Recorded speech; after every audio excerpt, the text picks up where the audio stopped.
Welcome back to Always Almost There, a Goose podcast series by Storm Sound and Osiris Media. I'm Neil. And I'm Brian, aka Jive Goose. I'm Danny. I'm especially Kev. And I'm Ryan. The five of us are back together today to recap Goose's 2023 summer tour. It always feels really exciting when we get together like this. You know, now it happens once every couple of months, and it's just like, you know, ready to sit down for like 7 hours and talk about Goose. It's going to be fun. Getting the band back together. Oh, yeah. We're here. We're going to talk about Goose. I'm really excited to dive into this tour. There's a lot, you know, good jams, good shows. A lot has happened since our last episode. You know, we've been doing day after shows still. Obviously, everyone, please continue to tune in at 3:30 p.m. Eastern, the day after every Goose show, as we talk about it with guests. But we're going to go through here each of the shows, starting with Summer Camp Festival and going all the way through Levitate just a few weeks ago, you know, with our usual nonsense as well. But anyone else have anything before we dive in? Yeah, it's summertime. It's hot. A Shows lot are of goodness hot. to talk about. There's a lot to talk about. Before we begin, for sure, there were some pretty monumental shows that happened this summer. There was a return to summer camp, which is pretty exciting for the band, and that's what kicks off the tour. And we have them playing the biggest show that they ever played. So this is really exciting stuff to talk about this music. And Yeah. all kinds of good stuff in between. Finally did Resonance after many tries. So we've got that to talk about. We've got sit-ins to talk about. We've got all kinds of things. This is really exciting stuff. We've got Bert Kreischer to talk about. Oof. We've got Bert Kreischer intros to talk about. Yeah, for sure. So, kicking off the summer on May 26th, 2023, from Summer Camp Festival in Chillicothe, I believe is how it's pronounced, Illinois. You're the Midwestern guy. I know. Kevin would actually know probably even better with his Illinois. No. But so last summer camp here. I think it's actually Chillicothe. Yes. I think that's it. Actually, it's Yep. just like it's Milwaukee, you know. So Correct. yeah, but breezing right through it. We let it off with a festival, so we're kind of getting into the swing of things here. First set, we got Turbulence to open, followed by Katie's favorite California Magic, Echo of a Rose, Silver Rising, and then a set closing Animal. And set two picked it up a bit with Thatch, Hunger Sight, and everyone's favorite mid-set Seekers 1 and 2, followed by Creatures and Madhuvan. To be fair, I thought like set two had some good stuff. Thatch, Hunger Sight, great little pair to open. I like the Turbulence call to open the show for set one. California Magic feels appropriate, sort of a, you know, sunset afternoon or sort of early evenings festival set, spot on. Yeah, it was good. I think it's just sort of getting into the flow of things. Yeah, it was amazing, you know, energy there. A lot of people you could tell seeing their first Goose show. You know, summer camp's a pretty big festival, and Goose's time slot, you know, they had two sets. You know, they played a 60-minute set, and then Mo played one set on a different stage, and then Goose played another 75 minutes right after. So you could, you know, there were a lot of people going back and forth, but they drew a pretty sizable crowd, which was cool. You know, being one of the headliners after their previous performance at summer camp in 2019, being in the small Soulshine tent, and they, you know, their set got like half rained out, which was really interesting. But this one, you know, the weather was great except for the insane amount of dust in the air. But you know, yeah, these things happen. And yeah, this was fun. Echo in the first set was really solid, but the Thatch is the real star of the show. You know, this is one of my favorite versions of the song they've played. Peter just really getting it in on the clav. Clav tweets were attempted. I think the only tweet that actually made it through the entire show, because the signal was terrible there, was a clav tweet. So it might not take that might win. not have been the right one, but it was one. Yeah, it was there. Yeah. It Thank came God. through. Thank God. And, you know, mid-second set Seekers kind of screwed up the momentum a little bit. You know, they were really on fire after Thatch and Hunger Sight. But, you know, they love them as second set Seekers. Well, the problem is, of course, I think, look at the two songs that follow Seekers, right? We can kind of say, let's just play 4 songs, you know, but I get it with the festival, obviously where it's positioned, not my favorite, but hey, I get it. We like Seekers too, but then we're rushing through a Creatures and a Madhuvan. That just sort of stuff. And I think that was a theme. We saw a couple of shorter versions of some of those bigger tracks, obviously, especially in festivals. But even some of the other shows where they're kind of closing a show with a Madhuvan for 10 minutes, and it's hard. It just doesn't let the song breathe. But overall, I thought this was a good festival set. So I just want to say, like, this Madhuvan that they played in the second set was not a proper apology for what happened in Chicago the last time they were there. This is like close enough, right? We're just getting like Two crushed short with ones. abbreviated Madhuvans. Yeah, I mean, it's just it feels like mean. Like they're just being mean to the folks out there in Illinois. I don't know, but you know, before I pass this one off, I do want to talk a little bit about that Thatch because it is a good one. It's one of the better ones they've ever played. It's only the second one. Ryan, correct me if I'm wrong, that was over 20 minutes long, right after San Francisco. So, I mean, it's a good one to dig into. It's got, you know, a lot of cool parts to it. They actually start this That's All theme earworm that starts right in this Thatch and then kind of stays with the band throughout this whole festival run, which there isn't like much to talk about, but you can kind of thread together this festival run with like a little bit of this Genesis vibe that shows up throughout. But this one gets really cool, at least at one point where they kind of build this That's All theme, and then Peter does something with the clav. Ryan, correct me if it's not the clav, but it almost sounds like a busy signal. And it is, I'm pretty sure it's not like I don't know if Canada has the same busy signal as like the United States on the telephone, but What's your busy any signal? case. Can you sing it for us, please? Oh, I'm definitely not doing that because the second I do that, that's going to be clipped. Yeah, it's like yeah, it's like that. Yeah, like that. Yeah. No, Kev's got it. Brian, Thank you. How does Canada's go? It's similar. It's just a high pitched beeping noise. Like what? Give us Yes, it's not give us a couple bars. Boop boop boop. Even their busy signal sounds more Yeah. sophisticated than ours does. Jesus. Yeah, totally. But point being is it's a really cool effect, whatever he's doing there. And I think it is with the clav, like it's kind of more low pitched than the busy signal. It's pretty cool. And then Rick nearly commits to the That's All thing right at the very end there. It's actually pretty neat. Definitely. If I could ask a question real quick. So my view of like sets like these are, especially like summer camp like this, is they want to reach out to fans that have never seen their music, don't know that much about their music, which is why I think we got the set that we did, first and second set.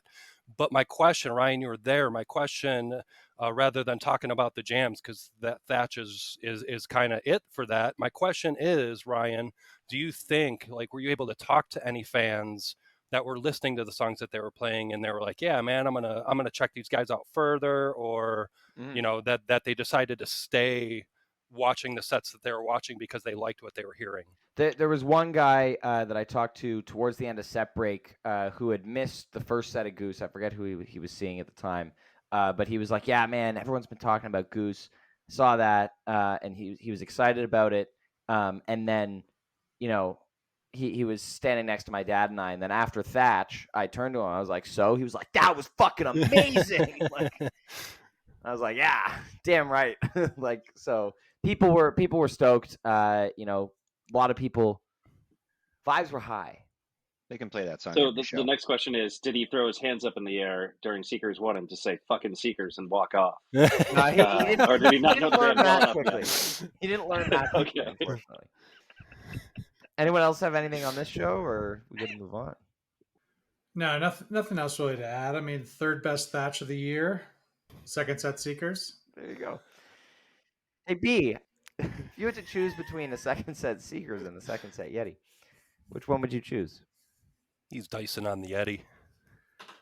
Oh, I mean, first set, second set.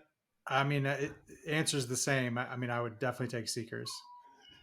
Thank you for that wisdom. Now, but they both should be in the first set. Yes, those are both first set songs. Yeah. Anyway, let's move on to June 2nd at the Cathead Distillery in Jackson, Mississippi. The first time Goose ever played in the state of Mississippi at the Cathead Jam Festival. Another 2-set festival performance, which they've really been crushing the festivals this year for the most part. Almost every single one has at least one memorable jam. And I say almost because we will talk about one later that doesn't, or two. But this one is fantastic. First set, we've got Atlas Dogs, All I Need, Rockdale, Bob Don, Flow Down, Tumble. And the second set, Drive, Redbird, In Your Eyes, A Western Sun, and Empress to close. I just want to say that, I remember streaming this. We had like a pretty, wacky audience recording, not expecting too much from this show. Even though it's 2 sets, it's their first time playing in the state of Mississippi. A lot of people, I'm sure, seeing their first Goose show. Very small festival. So figured it would be pretty pedestrian, and it was for the majority of the first set. And then, the set was already like fairly long at this point. Then they started Tumble, and it was like, okay, it'll probably be a fairly standard Tumble. But then it wasn't. And this jam, incredibly underrated in my opinion. There's a lot of really cool stuff going on. I especially love the kind of Peter's using a different piano patch for a lot of this. You hear it in the cap, All I Need, as well, in the kind of dark part. It's not the usual grand piano. It's more of it's kind of a jankier sound, not as full, but it has a really cool feel in this jam. The riff that he's on, and that there's some synth stuff that happens later, but this Tumble goes to a really, really cool space, which again, Tumble has been on fire this year. There's just so many standout versions that are going to unique places. You have the New Orleans one, you have this one. This song has been going to very unique places, and Peter, without a doubt, is the star of this jam. And I love the piano, that piano sound that he gets to in the midpoint there. And then in set 2, Redbird into In Your Eyes, just incredible. That's where, Neil, you talked about That's All teases at summer camp. It actually happens here. The summer camp one was just a nice little CCP, but they Redbird both commit. In Your Rick Eyes. and Peter commit hard. Yeah. Yes. Yep. But yeah, just a really excellent show. If I went to this, at a festival in Jackson, Mississippi, and Goose played this show, I would be very pleased. Is it only a tease if 2 band members jump on board? It's not a tease if only one band member does it? No, it is if one band member does it, but at summer camp, they didn't actually play the riff. And Rick didn't finish the riff. He was like dancing around it. They were like playing all the notes. It's not in the sequence that were necessary to play the melody of the song. Yeah, it's like when every single show, Trey almost teases Mountain Jam like 7 times, but doesn't. Who's that? Yeah, exactly. Who's got thoughts on? I like the follow up too, though. You go Redbird with the Genesis tease into a Peter Gabriel cover. Yeah, sick. Yeah. Yeah, there's a thread there. That. Yeah, that was sick. Yeah. A lot of In Your Eyes. That's the 3rd one this year. Yeah. Keep it flowing. What do you think, B? Yeah, I like it. I think maybe I don't know that I need like an 18-minute In Your Eyes. I don't know where we got that, but actually the first 2 were both kind of jammed, had extended jams. And I think In Your Eyes is just a really good song. And maybe I even prefer it kind of without needing that extended jam. I don't know that In Your Eyes needs to go type 2 for me. So are you saying that the Sculpture Park version didn't need the jam, and that the jam didn't serve that one? I mean, that might be my favorite actually of the ones. I mean, I don't know. I was there, but yeah, okay, Mr. Attendance Bias. But it was. But I'm just saying, you know what I mean? Like Half Step. Well, I'm looking for that jam for sure. Mm-hmm. But In Your Eyes, I don't need that. What's Up? I don't need that jam. I wouldn't mind a type 2 What's Up. You know what I mean? Just to say that it happened. Inside Out. We got some right back in Chicago, Yeah, totally. Yeah. No Rain provides some long and some short. So, a couple thoughts on piano, since you brought it up, Ryan. Yes. If you listen to the All I Need in the first set here, very, very different piano than you actually hear later in the show during Redbird. What's really interesting about it is the piano that you hear in the All I Need is like really rich and really full. You actually hear this a few times throughout the summer tour.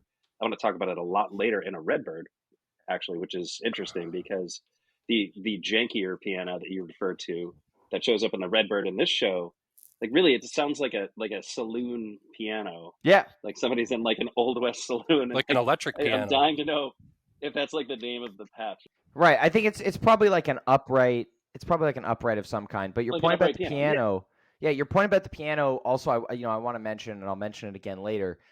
Peter has been really opening up the possibilities of the different piano sounds on the Nord with the vibraphone and the marimba as well, but really getting into it. And that's something that he wasn't doing a ton last year, and there's so much capability with that Nord stage to do things like that. And, him not having a real piano enables him to switch these different sounds and layer in, synths or, again, the vibraphone or marimba or whatever. And that's part of, I talked about this on a day after show, but this is part of why he hasn't been backlining a grand piano for, like last year's Goosemas or SPAC or something like that, like the big shows where, maybe last year, like, at Radio City and Goosemas he did, because he doesn't want to lose that palette of sounds that he's, started utilizing so well. Well, and also that's just a huge instrument. Yeah. I mean, we talked about this a little bit. I mean, like, I do push back on a little bit because you can keep the Nord and have the piano, right? You can have It's trickier, both. but yeah. But I think this show kind of proves that really it's not necessary. You can kind of wrangle all of the piano sounds you need out of that one instrument. Right? Mm-hmm. So you don't need the grand piano or the baby grand or whatever. I think you get two very interesting piano sounds. And I think, like I said, the one that's in All I Need is really rich and full and sounds great. So cool to hear that in the same show. And I think that's like one of the notable things about the show to talk about. But also, I just want to talk about the tumble, which is just great. Or not tumble, the Redbird, sorry. And the Redbird is awesome. This is a really good jam. This is another good jam in a fest show. And this one is worth checking out. It's got a lot of actual cool stuff to really look into, specifically the drums. The drums in this Redbird are fan-fucking-tastic. If you just kind of zone everything else and just listen to the drums in this, like, do it. It's worth it to go back and listen to this. Tour of Jeb. Yeah, it's like, well, this is more like drip drums. It's drip drums. That was my notes. It was drip drums. Yeah. This was that was kind of my one takeaway from this show as well was the Redbird. It's kind of a unique version, and yeah, I mean, obviously the drip drums, really stood out, and that's certainly the high point of the show. All the Redbirds be hitting this year, man. They're crushing it. All of them. Straight burden. It's a lifestyle. Shall we head to Tennessee? Tennessee. Ain't no place I'd rather be. Yeah. So from Mississippi, we end up in Chattanooga, Tennessee at yet another festival, the Riverbend Festival on June 3rd, 2023.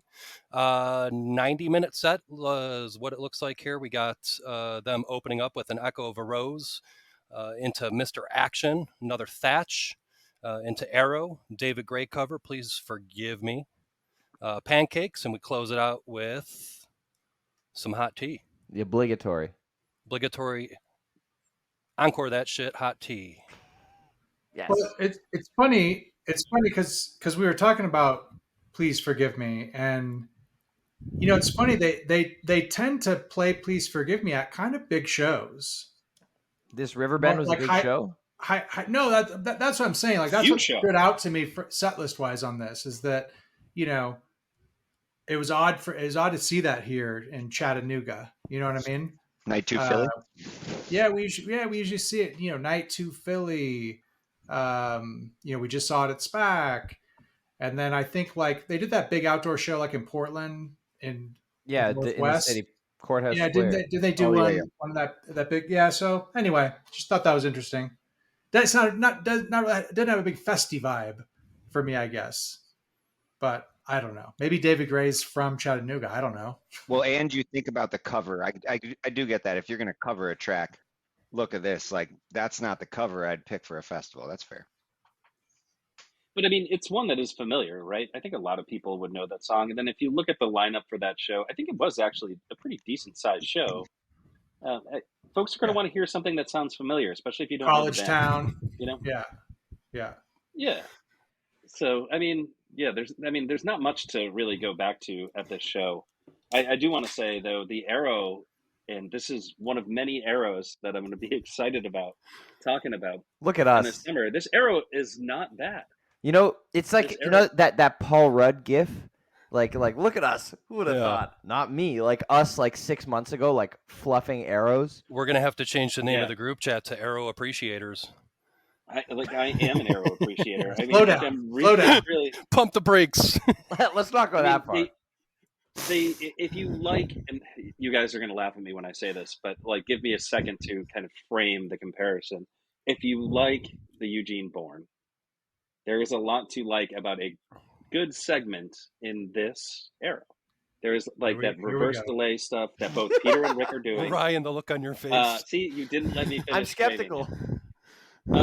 But so there's a similar vibe for a good 3-minute section inside of this arrow, and it's different than what you normally hear in Arrow. It's good, and this is a good Arrow to listen to. If you want to go back and listen to an Arrow that's pretty good, this one's pretty good. There's better ones in the summer, but this one's pretty good.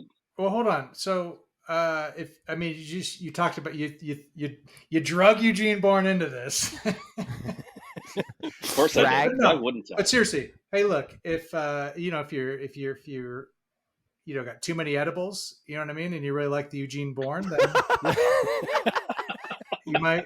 you might also like this arrow on too many edibles. But I digress. I don't think this arrow is long enough for that to set in. That's the difference between the two. I mean, like, really, if you're on too many edibles, you're probably gonna have a hard time moving, or making decisions. So a 90-minute festy set. Bourne, 90-minute festy set is not where you want to take too many edibles. No, you're probably listening to the Disco Biscuits if you're on too many edibles.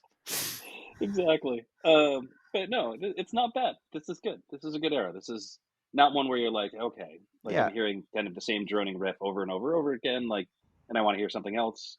I didn't feel it at all when I listened to it. My big takeaway from this is also similar to kind of where they start going later in the show, which is that this is unfinished. There were a number of unfinished arrows on this summer tour. You know, out of the last 6 arrows they've played, 5 of them have been unfinished. And that's showing that they're not relying as much on we need to return to the song, which is good because it means they're going deeper out in exploration. Needing to return to the end of the song like they do, like Tumble, etc., like always comes back around to the beginning. All I Need, there was a rare unfinished one that happened, which there's only been like 1 or 2 unfinished All I Needs in the song's entire history. And yes, while the finish is good, I feel like we've heard a number of times, especially in All I Need, where it's kind of a rocky transition, kind of like we need to come back to the end and like tie the loop. And I feel like if you get that far out into space, you don't necessarily need to come back to the song if it just keeps flowing well into a natural ending or into the next song. And so I think we're going to be seeing more of that from Goose as the year progresses, and these unfinished arrows are kind of the beginning. If that makes sense. Fans of Portland to Boost, All I Need agree with you 100% on that one.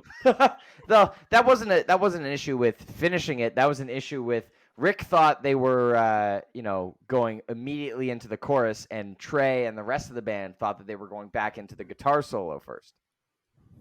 So that's if I could offer a final thought before we hand this off to B and head over to Kentucky. I would just like to read one of the reviews on Nugs for this show. Damn you! You stole this. The Redbird Respecter, in review of this show, says the mushrooms kicked in during pancakes. Rick is out of his fucking mind. So that's the whole of the review right there. And I just want to note that pancakes, when it started, there was 25 minutes left in the show. So I just hope our boy Redbird Respecter was okay peaking. With 25 minutes of music left over after in the show. That's poor timing for a 90-minute festival set to your for your drugs to kick in at like minute 65. Yeah, I do not. He ate him a little bit in. That dude probably had a rough day. They started Mr. Action, and he was like, some people want their post show where they can be more introspective and reflect back on everything they experienced on the night's I'm music. sure that was Redbird Respecter's I got strategy. nothing but respect. Yeah, nothing but respect. Was there another band? Do we know? The Respecter, be the Respecter. Yes, there were. I'm pretty sure there were other bands after. So he could have just been getting up for whatever was next too. You know what I mean? Well, yeah. Exactly. Let's see before we. It's kind of not funny anymore, B. Let's take it to Kentucky where nothing's funny. Do it. Just kidding. If you live in Kentucky, if you're from Kentucky, don't hate B. Okay, so Sunday, June 4th, straight rail burden is what we were doing. And yeah, Animal, Flow Down, Silver Rising, Blood Buzz, Hunger Sight, Slow Ready Arcadia. I mean, that's actually a pretty solid festival set right there. You Good look at that festival on set. paper. Yeah, you look at that on paper, and that looks real nice. And I nothing really stood out. Jam wise. I mean, everything was pretty straightforward and on the shorter side. I honestly haven't gone back and listened to this very much, so I don't really have any notes on it. I think this was a Sunday in Kentucky. Dropping a set of the hits, Yeah. and yeah, Goose. hopefully winning some new fans. Yeah, nothing wrong with that. Yeah, you got Goose here. The ladies from Lucius sitting in on Slow Ready again. Just the band playing as the sun set with a west-facing stage, which is poor logistics on the part of the festival and sucked for the band who was playing directly into the sun. And so it was incredibly hot and, they could barely see, which is always lovely. But yeah. Again, to echo B, solid festival set, but I feel like it would have been received a little bit better if the two festivals that had preceded it in the weekend hadn't, had a bunch of notable jams between them. This is the only, I feel like, quote unquote, throwaway of the three. Like, there's stuff from both other shows that I would go back and listen to. I'm not really compelled to go back and listen to anything from this Railbird set. So agree, but I think this show was not for us. This Correct. show was for the audience, and the audience was enormous at this show.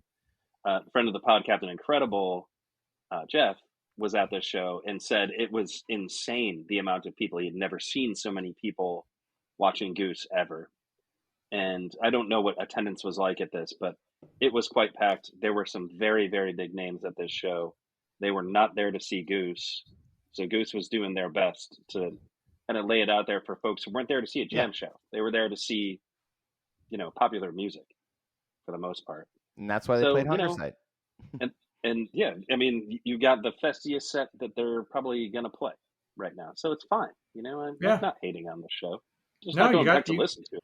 And it's still good songs. You got Indie Groove Sensation. You know what I mean? Yep. Nothing wrong with that. And that's what you got. And they got to play Flow Down for the crowd there too, Yep. But no, they played the Blood Buzz, and that's good. That's something to be excited about. Yeah. Kentucky is basically Diet Ohio for Goose. So, obviously they played Blood Buzz. Ooh, that's a hot take.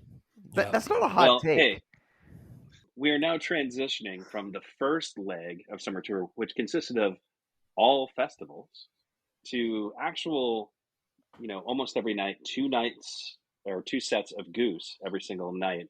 And it starts off really, really strong, in my opinion, in what is a pretty great set list. And this is June 21st, Goose playing the Riviera Theater in Chicago. And this is a tricky show because they announced it late.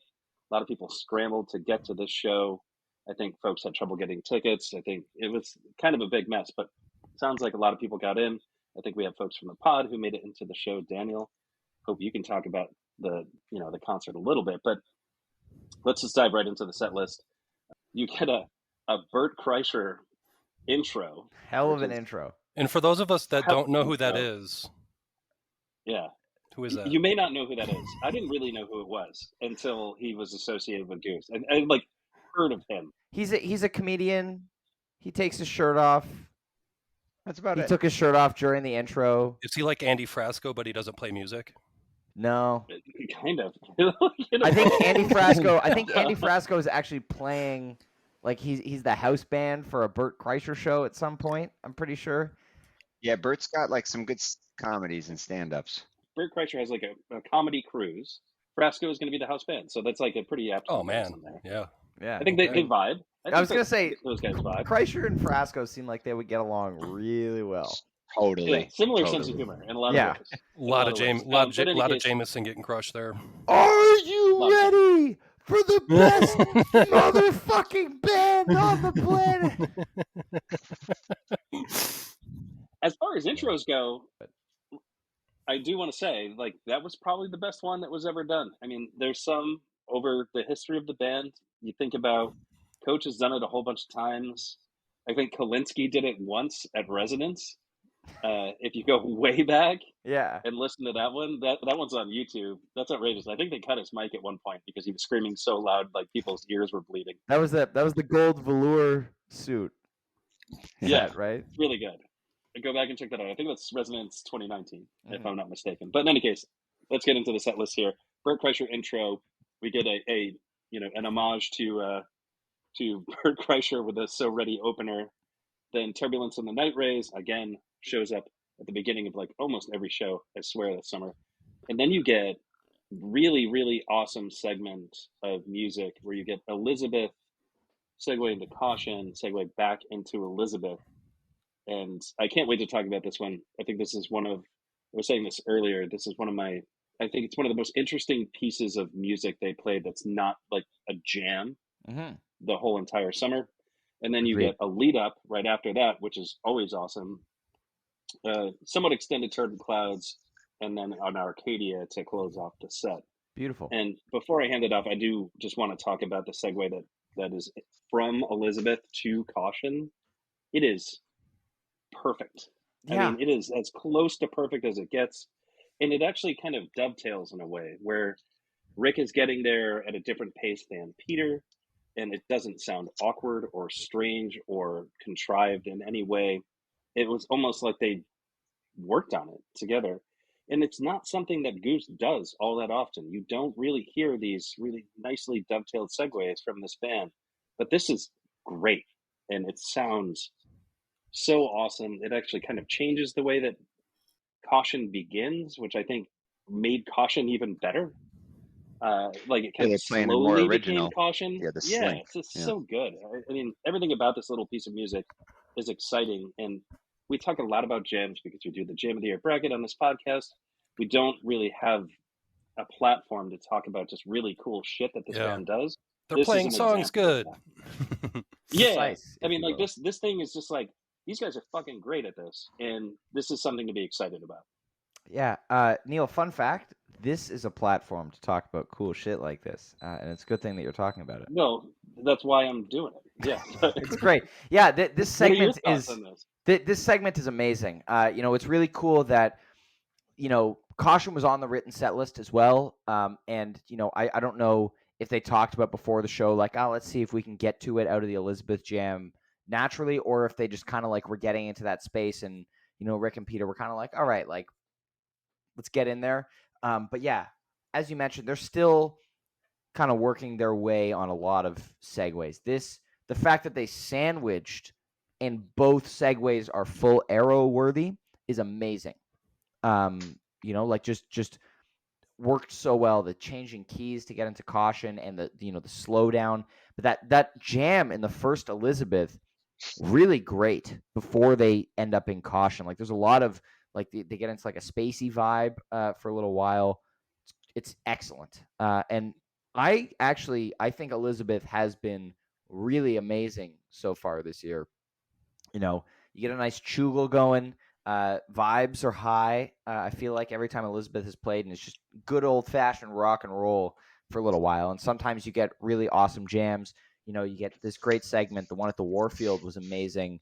But this song has been crushing it this year. Kind of took a back seat for a little while in 2021 and parts of 2022, but it's coming back, and we're getting. It's going to be a big Elizabeth. Agreed. It's sort of a pop up every once in a while. Being at this show, first criticism as always, we got to stop playing the Riviera. It's awful. Hometown boy Kev disapproves. Was up in the balcony. Nobody likes the Riv. This night, and it's just it's old and just needs to be renovated if it's going to continue. But I get it. Bands like it. So Ready was pretty good. Had a little extra mustard just for Bird, obviously taking his shirt off. But yeah, that middle section was great. And agreed. I thought lead up, perfect song for any slot this type ever. Of show. Yeah, I agree. Yeah, it is. But this was also the radio show. So like Neil said, was like 3 weeks out. So we got the Hunger Site, the Arcadia. Not just any radio show, but Chicago staple and classic WXRT. WXRT. Thank you, Kev. And lead up is like, I think that, right, that's a song that could be a next radio It's cut gonna for be. them. Yeah. Yeah. So I thought it was good, and a nice, straightforward but solid Arcadia to end the set. Just sort of, I felt it was, it doesn't have to, like, efficient, heavy. I think it worked out well. Didn't do anything crazy, but it was a fun set. Mm-hmm. Just too hot. Also, real hot, real hot, sweating hard that night. Yeah, Rick did mention that. I think it was right after Elizabeth, where it was like, it's toasty in here, and I thought of you guys. Second set. Yeah. Anybody have anything else to say? All right, so second set we have Creatures into Hunger Site with a full arrow into Dripfield into Mississippi Half Step Uptown Toodaloo. As constructed on paper, this is a killer second set. I think the highlight here for me was the Creatures. It's a very, very different approach to Creatures that than we've heard before. I think Peter did a really great job of accenting this song that we're super, super familiar with, this jam that actually didn't really depart much from most Creatures jams, but did a lot of vintage vibe stuff and did a lot of, there was the arpeggiator jam added to it, and then there was also just a bunch of synth swells. But when we were talking about the show, as we were listening to it, I mean, this sounded weird and super psychedelic, and I don't know, it was great, and I was like, that was like one of the best Creatures I've heard in a really, really long time. And I Freshened it up a bit. Yeah, I think it did. I thought this Creatures was great. It was absolutely great. And yeah, there's some vocal effects going on in the second set, especially in Dripfield, which didn't seem to continue through the rest of what was Summer Tour. We were kind of expecting that to show up a little bit, but when Rick was singing in the Dripfield, I mean, it was like almost terrifying how weird that was. It was very, very Give me the weird psychedelic. stuff. I was like freaking out in the moment. But there were like a few kind of freak out moments in the show where it was just like, wow, Goose is really digging into this psychedelic aspect of being a band, and I think it came out really great in this. And then the half step that closed out the show was really good. It was pretty. It's always good. It never good. never misses. Never misses. Doesn't have the sizzle And if of some half forgettable steps of encore. past, but it's good. Yeah. What do we got? Yeah. I mean, I really like those Creatures too. Yeah. Just I was gonna say, like, it was fresh, but Sorry, dude. I stole your thunder. That's what he looked up. no, but it is, it does have a unique vibe to it, and I think that I think sometimes we give Arrow a hard time, and so it's nice to see all of these killer arrows come in, and Creatures can suffer from that same stuff a little bit, just in terms of needing to be freshened up. So yeah, nice to see. I was surprised in the moment to get Hunger Site, but it made sense with the radio deal and whatever. But obviously, with that huge Hunger Site from a few months before, it's what left it off my fantasy list. I'll tell you that. Yep. A lot of all of us did. And yeah, I mean, I agree with what you said, Neil. On this set too on paper, just looks phenomenal. So yeah, I think maybe if we would have gotten that big Hunger Site in this set, I mean, this would be a top show for sure.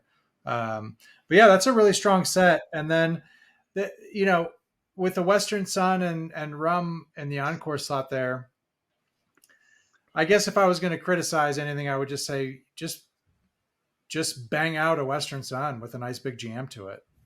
Bang it out. Or Rum for that matter. Look, I mean, if you just want to take Rum out there and give us a nice, because I don't know how long the two of these were together, but 14 minutes. Yeah, 14 minutes total. Yeah, so that's time for a really big exclamation point. You know what I mean? I feel like this set deserved an exclamation point, and I think brief versions of these two songs just isn't quite an exclamation point for me. In terms of rating the show, B, I totally get that. I would like to approach like assessment of the show from the point of view of my sister and her daughter, my niece, who've become just overwhelmingly like fans of Goose, buy Goose gear and all these other sorts of things. And I know this isn't you, but one of her favorite songs is Rum. It's Butter Rum. So for my sister, like a casual fan that doesn't sit and like analyze the shows and dissect tracks the way that we do, she got her exclamation point. Perfect Yeah, cap. no, Yeah. that's a good point. Now, here's the thing, though. The only thing I'd argue there is you're calling her a casual fan, and I would say I've been seeing shows with her since 2021. By our standards, She travels. She travels yeah. the country to see the band. I'm being She buys unfair. She buys Yeah. a ton of merch, and she's gifted merch because she's related to you, and you've got a lot of merch. So she is no casual fan. Don't let Kevin fool you. She's a fanatical fan Related to the King of Custies. who got her exclamation point in this set with that 7-minute Rum. There you go. That's a fair point for sure. Yeah, I think this set is just, at least on paper, all killer, no filler. Like, I look at this set without listening to a note, and I'm like, wow, Creatures, Hunger Sight, Dripfield, Half Step. That's fucking awesome. And I listen to it, and it's a really awesome set. None of the 4 of these are on my playlist, but it's a really enjoyable listen. You guys talked about just great energy throughout, and the jams are showing where they might go later in the tour and where some jams do go later in the tour. But yeah, I want to echo Neil and say I am surprised that the arpeggiator didn't play a bigger role as the tour progressed. Seeing this in the first proper Goose headlining show of the tour coming out in this Creatures, it was like, okay, this is going to be a thing. And it was a couple more times, but not as much as you may have thought. Western Sun too makes sense. Solstice. That's my only aside. Solstice show, June 21st. Duh. We all missed that also. So the arpeggiator jam we were saying in the moment was this is them prepping for Electric Forest that they're about to play. Fully expected the Creatures that sounded exactly like this at Electric Forest, but also don't want to really pass over Hunger Sight without saying that Hunger Sight now is a certified banger. It's not just like their radio hit song. This is something we talked about on the day after show. Hunger Sight's one when they start playing it, you're like, okay, I'm gonna get a jam here. Not saying it's quite on the same level as Madavon, but you're expecting something more from this song. Yeah. And what you got in the show wasn't bad. It was really, really good. And there's kind of a flow to the way that these jams go, where like kind of Peter rages on the piano for a bit, then Rick kind of rages on the guitar for a bit, and then sometimes you get a little something extra. You did get a little bit of extra stuff in this one, a couple minutes, but not much. But this is still good. It's always great. And Hunger Sight is not just another song that shows up in a set list. It is a set highlight when they play it, just like a Madavon is. Yeah, I mean, ever since Philly Night 2, it's all right. been that's when it got its certification for sure. You again with the Philly Hunger Sight. I'm just saying that's the night it got certified. And that's what Neil's telling you. I'm pretty sure just giving you the date. That's all. I'm pretty sure the 18-minute debut was pretty. So listen, here the thing about the arpeggiator stuff. The only thing I wanted to say was because you're like, I wouldn't look at something like that and then expect to see it. Even no more than if like let's say Rick does some type of like uses his reverse pedal a ton in some jam in a unique way that he hasn't done before. And I wouldn't necessarily say, oh, man, we're gonna get it's the summer of the reverse pedal. You know what I mean? So my thought with the arpeggio was that this was when it sounded the coolest, was this night. When I heard it pop up again, my first reaction was kind of like, oh man, you kind of already did that, right?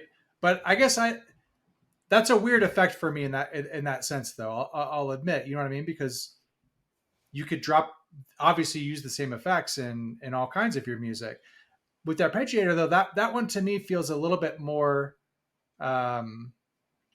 like its own thing that is more reserved for kind of very specific places in specific songs. And then when you bust it out of there, it can become a novelty really quick. Mm-hmm. Like auto-tune? How dare you? I'm just asking questions here. I'm just asking Oh, questions. I think I'm man. ready. I think I'm ready to move on to Louisville. Well, I can we don't know talk about about you the guys. encore? Oh, we I did love talk it. about we the did talk encore. about the encore. Western Sun Butter Rum. I actually didn't read it off, but we did talk Solstice, about it a man. little bit. But- Solstice. Oh, we talked about it. Solstice, yeah, bro. yeah. Cap it. He Well, says I do cap want to it. say one more thing about the encore, which is there should be no expectation of getting a longer Western Sun now. Like it is 6 to 7 minutes, and that's all that you're going to get. So we've gotten some big Western Suns in the We'll past. always have Perry. Some excellent, amazing Western We'll Suns. always have Perry, yeah. But you know that's not the expectation anymore. But yeah, let's move on to the next show because this gets real exciting real fast. Let's do it. All right. So I personally left the show end of half step, drove down to Louisville. That Overnight, night. yeah. Just want to clarify for people. You didn't wait Overnight. until the next morning. It wasn't like I'm No, leaving at the we end of left the show. set, so I can go to bed. Drove to Louisville. The best way to say is arrived in Louisville 6 a.m. Eastern Standard Time, teed off at 10 a.m. at the country. Yeah. We're doing all right there. Hot dog review You posted just- by 11. You just didn't like the half step that much that you just bailed. You're like, I'm out of here. I'll fucking just head to Louisville right now. No, we stayed later than we wanted to, so that was part of it. But anyways, so following night, June 22nd at the Palace Theater, one of the cooler venues I've been to as a theater too. Before we get into the show, did you have a nap during the day on the 22nd, or did you just went for it? I mean, I played golf and admittedly got a little country club day. You get a cocktail at a country club and it is Just 4 one? shots, obviously. Well, and then there was a couple Miller Lights at the end of this. Anyways, I took a 30-minute nap. Okay, that's for something. the show. So after a 3-hour nap when we arrived. So yeah, we made it though. So first set, and this is great. Mr. Action was the first song I listened to after leaving Riviera. So to get it opening was awesome. So we got Mr. Action, Bee's Favorite, Yeti, followed by a killer Born into Fifth of Beethoven, and set closing Jive 1 into Rockdale. Set 2, we'll just keep it going, but a lot of talk about opening Arrow into Bob Don, followed by Feel It Now, Everything Must Go, Animal, and a flow down encore. Flancores. But as Maya wanted to come talk about the Born here too. Mr. Action as an opener, I love it. I love that song personally. It's like very catchy, sticks in my head. Love the lyrics. It's a great feel, fits kind of the bluesy, Yetis, whatever. But yeah, once we hit that Born, it's just, we've just seen some quality Borns left and right. It's just been nonstop, different variations, slower jams, faster jams. It's just been, Hunger Site we've talked about, but I think Born has also really sort of grown into itself in terms of some quality jams. Who wants to step up on their Born assessment? Everyone, but yeah, like we've all got something to say about this one, please. Mm-hmm. Oh, okay. I just want to say this was, we talked about a lot on the last episode, talking about the Eugene Born. How Neil was more skeptical on it than all of us, and he got me with his skepticism after this Louisville Born. Because your point was like they do the same thing as the Eugene Born for a little while, and then they move on to other cool shit that happens in the rest of the jam. And it's not just like one thing for the whole time. And I was like, yeah, as good as the Eugene Born is, this one does that for a couple of minutes, that like really just laid back, spacey, layered textures, atmospheric, whatever. And then it keeps going. And so I was like, oh yeah, like this one is easily better. This is an incredible jam. This is the GOAT Born, in my opinion. All you people who are at Dylan, I see B already looking at me with that like I'm from Colorado look. Like how dare you? That's just how I look, bro. This Born is just amazing, and this cements for me my favorite arrangement of the Born that they've kind of landed on now. You got the slower entry into the jam. We'll talk about later the quicker one that pops up. But this is amazing. And otherwise, just solid first set fare. Fifth of Beethoven's always fun. Get a Clav tweet in. And Rockdale is kind of settled. Heavy. Yeah, Rockdale is kind of settled. the last bunch of plays, obviously outside of really Ryman being the only hugely notable one of the year so far, it's settled into this like 15 to 17 or so minute song where you're going to get like this like double time jam or like a fantastic peak, and it's awesome, but nothing crazy. And so that's kind of where we're at with this song, and it fits that role really, really well. But I eagerly await when we get another, Cleveland level Rockdale, which we no doubt will sometime in the future. This is a great set. Yeah, man. So a couple things to say about this Born. This Born is one of my favorite jams of the year. Yeah. And Yeah.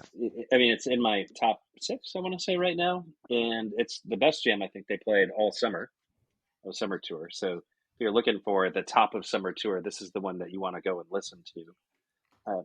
My complaint about Born right now is that the slide guitar section is now gone. Please bring it back. I think it adds such texture to the song itself, but that doesn't take away from the jam here. But, if anybody out there is listening and can whisper in Peter's ear, please bring the slide back. I think he did an amazing job, and it sounds really great in the song. The jam itself is so good. On the thread of Peter, his work on the vintage vibe in the song is piercing at times, and it's so ridiculously good. And it's the one thing I go back and I listen to, and like really focusing in on Peter in that segment before the big peak that comes at the end, which I think really is the dessert of this jam, right? That's the one that you're going for. That's the one you're looking forward to. But there's like between if we want to call it like the Eugene Bourne segment, and then there's like a middle ground there before it really ramps up before the big peak. That's where Peter, I think, really stars. I think he carries this jam, and it sounds so ridiculously good. And yeah, man, I'm so excited about this show in general because there's like another part we're going to talk about when we talk about the second set. I think we should probably stay on the first set for now, but it's fantastic. And then the audience gets a treat with Fifth of Beethoven. I mean, you can say what you will about that jam or that song. I mean, it's cool and it's fun. And I think it's a cover that people look forward to hearing. And then, yeah, you close off a set with a set closing Rockdale. Even if it's the standard 15-minute variety, you've just seen a killer for set. I mean, I'm going to agree with pretty much everything that you just said, Neil. Well, that's a first. And no, we agree almost always. We agree a lot, yeah. Almost always there. You get in the middle a lot. And then we're scrapping. But we usually agree that we don't like whatever you're thinking. Right. Exactly. No. So, well, actually, first, I'll agree with D. And actually, this is one of the few day after shows I did this summer. So I kind of already talked about this show, and I haven't talked about a lot of these shows. So, Mr. Action is one of my favorite openers. It's become that. I just think it's a really awesome opener. Yeah. But yeah, I mean, yeah. So I agree with Neil that this Born is also my top jam of the summer, best jam of the summer in my opinion. And yeah, you could really say it has 3 distinct jams. It has that Eugene Bourne-ish, little jam they drop into, doesn't last too long. Then they take it to some other cool chill spots, and they just fire it up on all cylinders. Rick absolutely shredding. This is another one of those jams like Chicago Pancakes, like San Francisco Redbird. This is one of those jams where the peak just goes really hard, and Rick especially just goes extra hard and just shreds this. And I mean, 4 or 5 minutes of like pretty high energy peaking to this. So yeah, so I love that. I love getting all those varied facets to the jam, but then bringing it home like that. You know what I mean? That's just money. And the thing about I feel like Jive 1 and Jive Lead need to be reunited. You know what I mean? I think that's this would have been I think that's what I want to. I like Jive 1, but that Jive 1 Jive Lead pairing, yeah, it's just so good. It's so classic. good. Yeah, we'll get to a Lee in a couple shows, but but yeah, and then yeah, right, yeah. Every Rockdale is just a real high energy, jam. A lot of them get a little bit dark. You can almost bank on that a little bit, or just a nice fiery jam. So, yeah. This is a really good set. I like this set a lot. We get the first really big arrow of the summer here. We talked Banger. about, earlier getting one that was kind of hinting at it, unfinished, whatever. This one is 30 minutes, right? This one's 30 minutes. I'm Yep. not Yeah, misremembering. it's the 30 minutes. This is, Yep. and not the only 30-minute arrow we're going to get on this tour, which is also pretty cool. And it's a And not 30-minute boring. arrow that's And excellent. not boring. Yeah, it's the best one. Yes. Yeah. Probably. This is the best Ever. arrow Ever. in a really long time. I would say probably the best arrow since 5.321. I guess. I think it's better. You think it's Yeah. the GOAT? There we go. Yeah. Well, I think it's indisputably the best arrow they've ever played.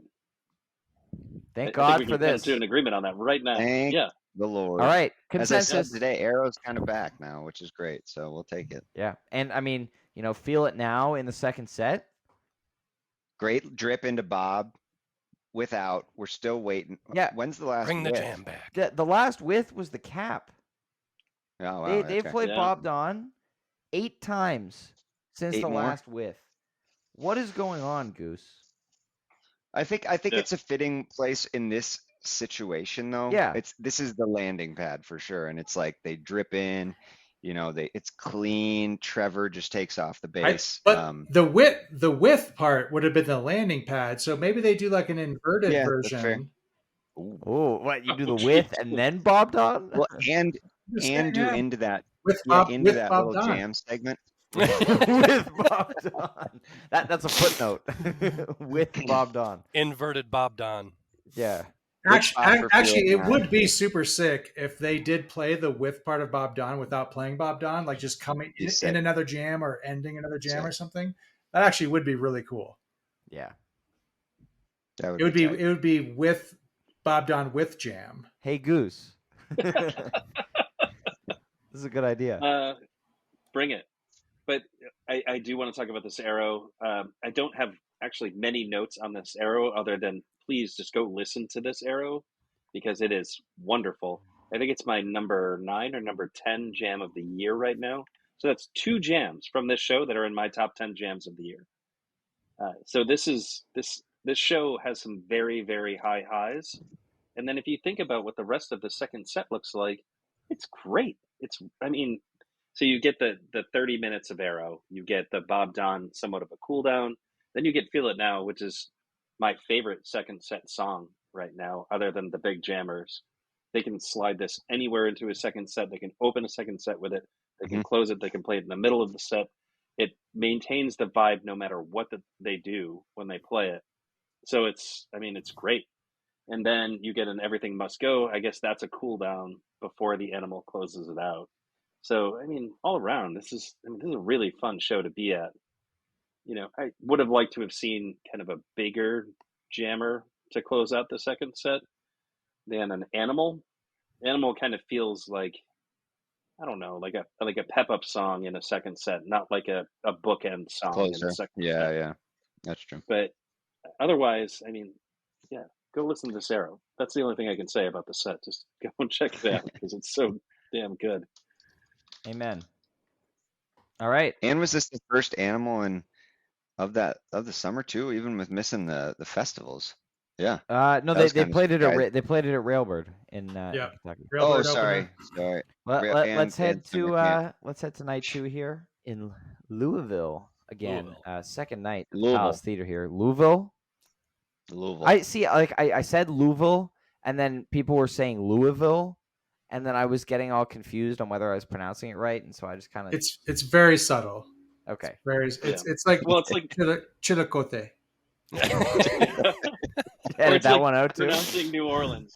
You're never going to satisfy Noylands. everybody with Yeah, your Nolans. pronunciation. You just say Or Noylands. it's like pronouncing Toronto, because some people who live near it's Toronto. will insist Toronto. there is no second T in Toronto. There is. Why did they put it It's there? silent. Toronto.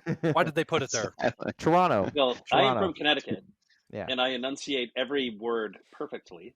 Therefore, I Connecticut. say the Okay. second T. All And right, I'm from Mr. Illinois, and you Connecticut don't public pronounce the school S, education. right? You don't pronounce the S in Illinois, so Yeah. No, you know what? none of it matters. If we can indulge this tangent for another 12 seconds.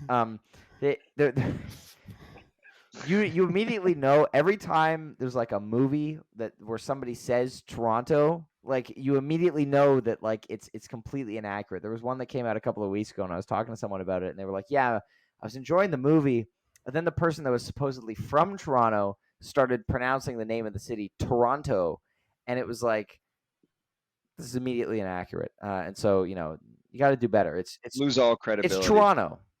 Okay, That's what Toronto has. It's just that is the pronunciation of Toronto. Toronto. I mean, It's at least Toronto. when somebody does a Boston accent in a movie, we can be like, well, that guy doesn't live in Boston because he sounds like a fucking idiot. But like, yeah, all right. So we should talk about the show. You're not even from Boston, Neil. Okay, let's be clear here. Well, I live there now. All right. Let's get into the first set of June 23rd here. We've got the bust out of Howard Johnson's got his Hojo working. A nice 178 show bust out. Last played 10-15-20. Pretty long one. California Magic, the Whales, All I Need, Seekers, and SOS. This is the optimal Seekers placement. If you're going to play Seekers, late first set, we've said that on the pod. So thank you, Goose, for putting it in the late first set. We love it. But this All I Need is the star of the set. It's good for the first part, gets into like kind of that cap All I Need, Nash Cakesy, a little bit of spooky stuff. And then, just kind of goes nuclear, kind of on a dime, basically.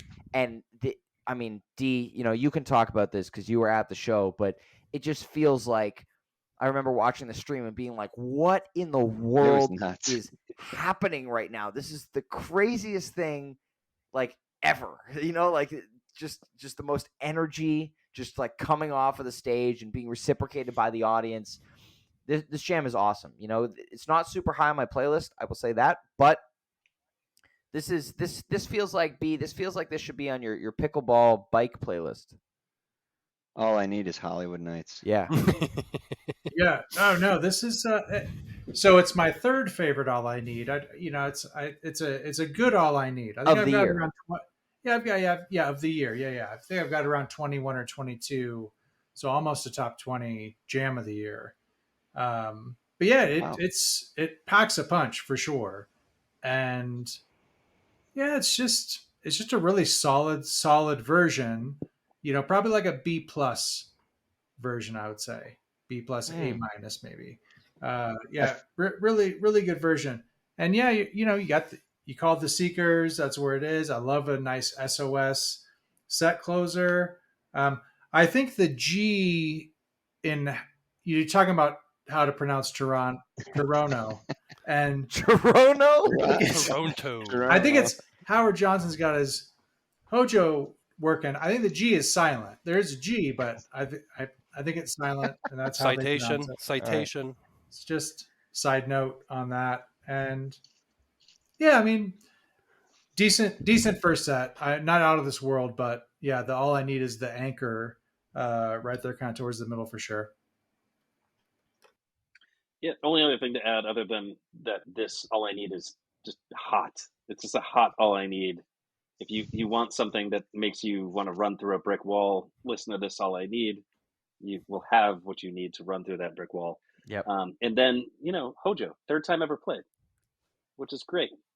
That's a treat, right? You get a rarity in this set, and that's something to look forward to. They played this for the very first time at my very first show. It was the very first Goose song I have ever heard them play was Hojo, and I was like checking out Goose. It was 2020. I was kind of into him at this point. I'd listened to a bunch, and I was like, what the fuck is this? I had no idea what it was. NRBQ, bro. Yeah, not a huge NRBQ fan, for what it's worth. Kevin. We got it in this show. And we got it in my first show. So, yeah. Kev's got all their vinyl. Listen, yeah, if anyone out there would like to buy vinyl at a premium, hit up Kev. He's got every single record that's ever been pressed in existence. Two of them. I don't maybe extort, three. I don't extort people. I'm Okay, always so if you're below, looking for vinyl for always, face value, there we go, or below. Yeah. hit up Kev. Casher Kev. Gosh. Fucking always face. Well, that's great. All right. So second Kev, do you set want to here or what?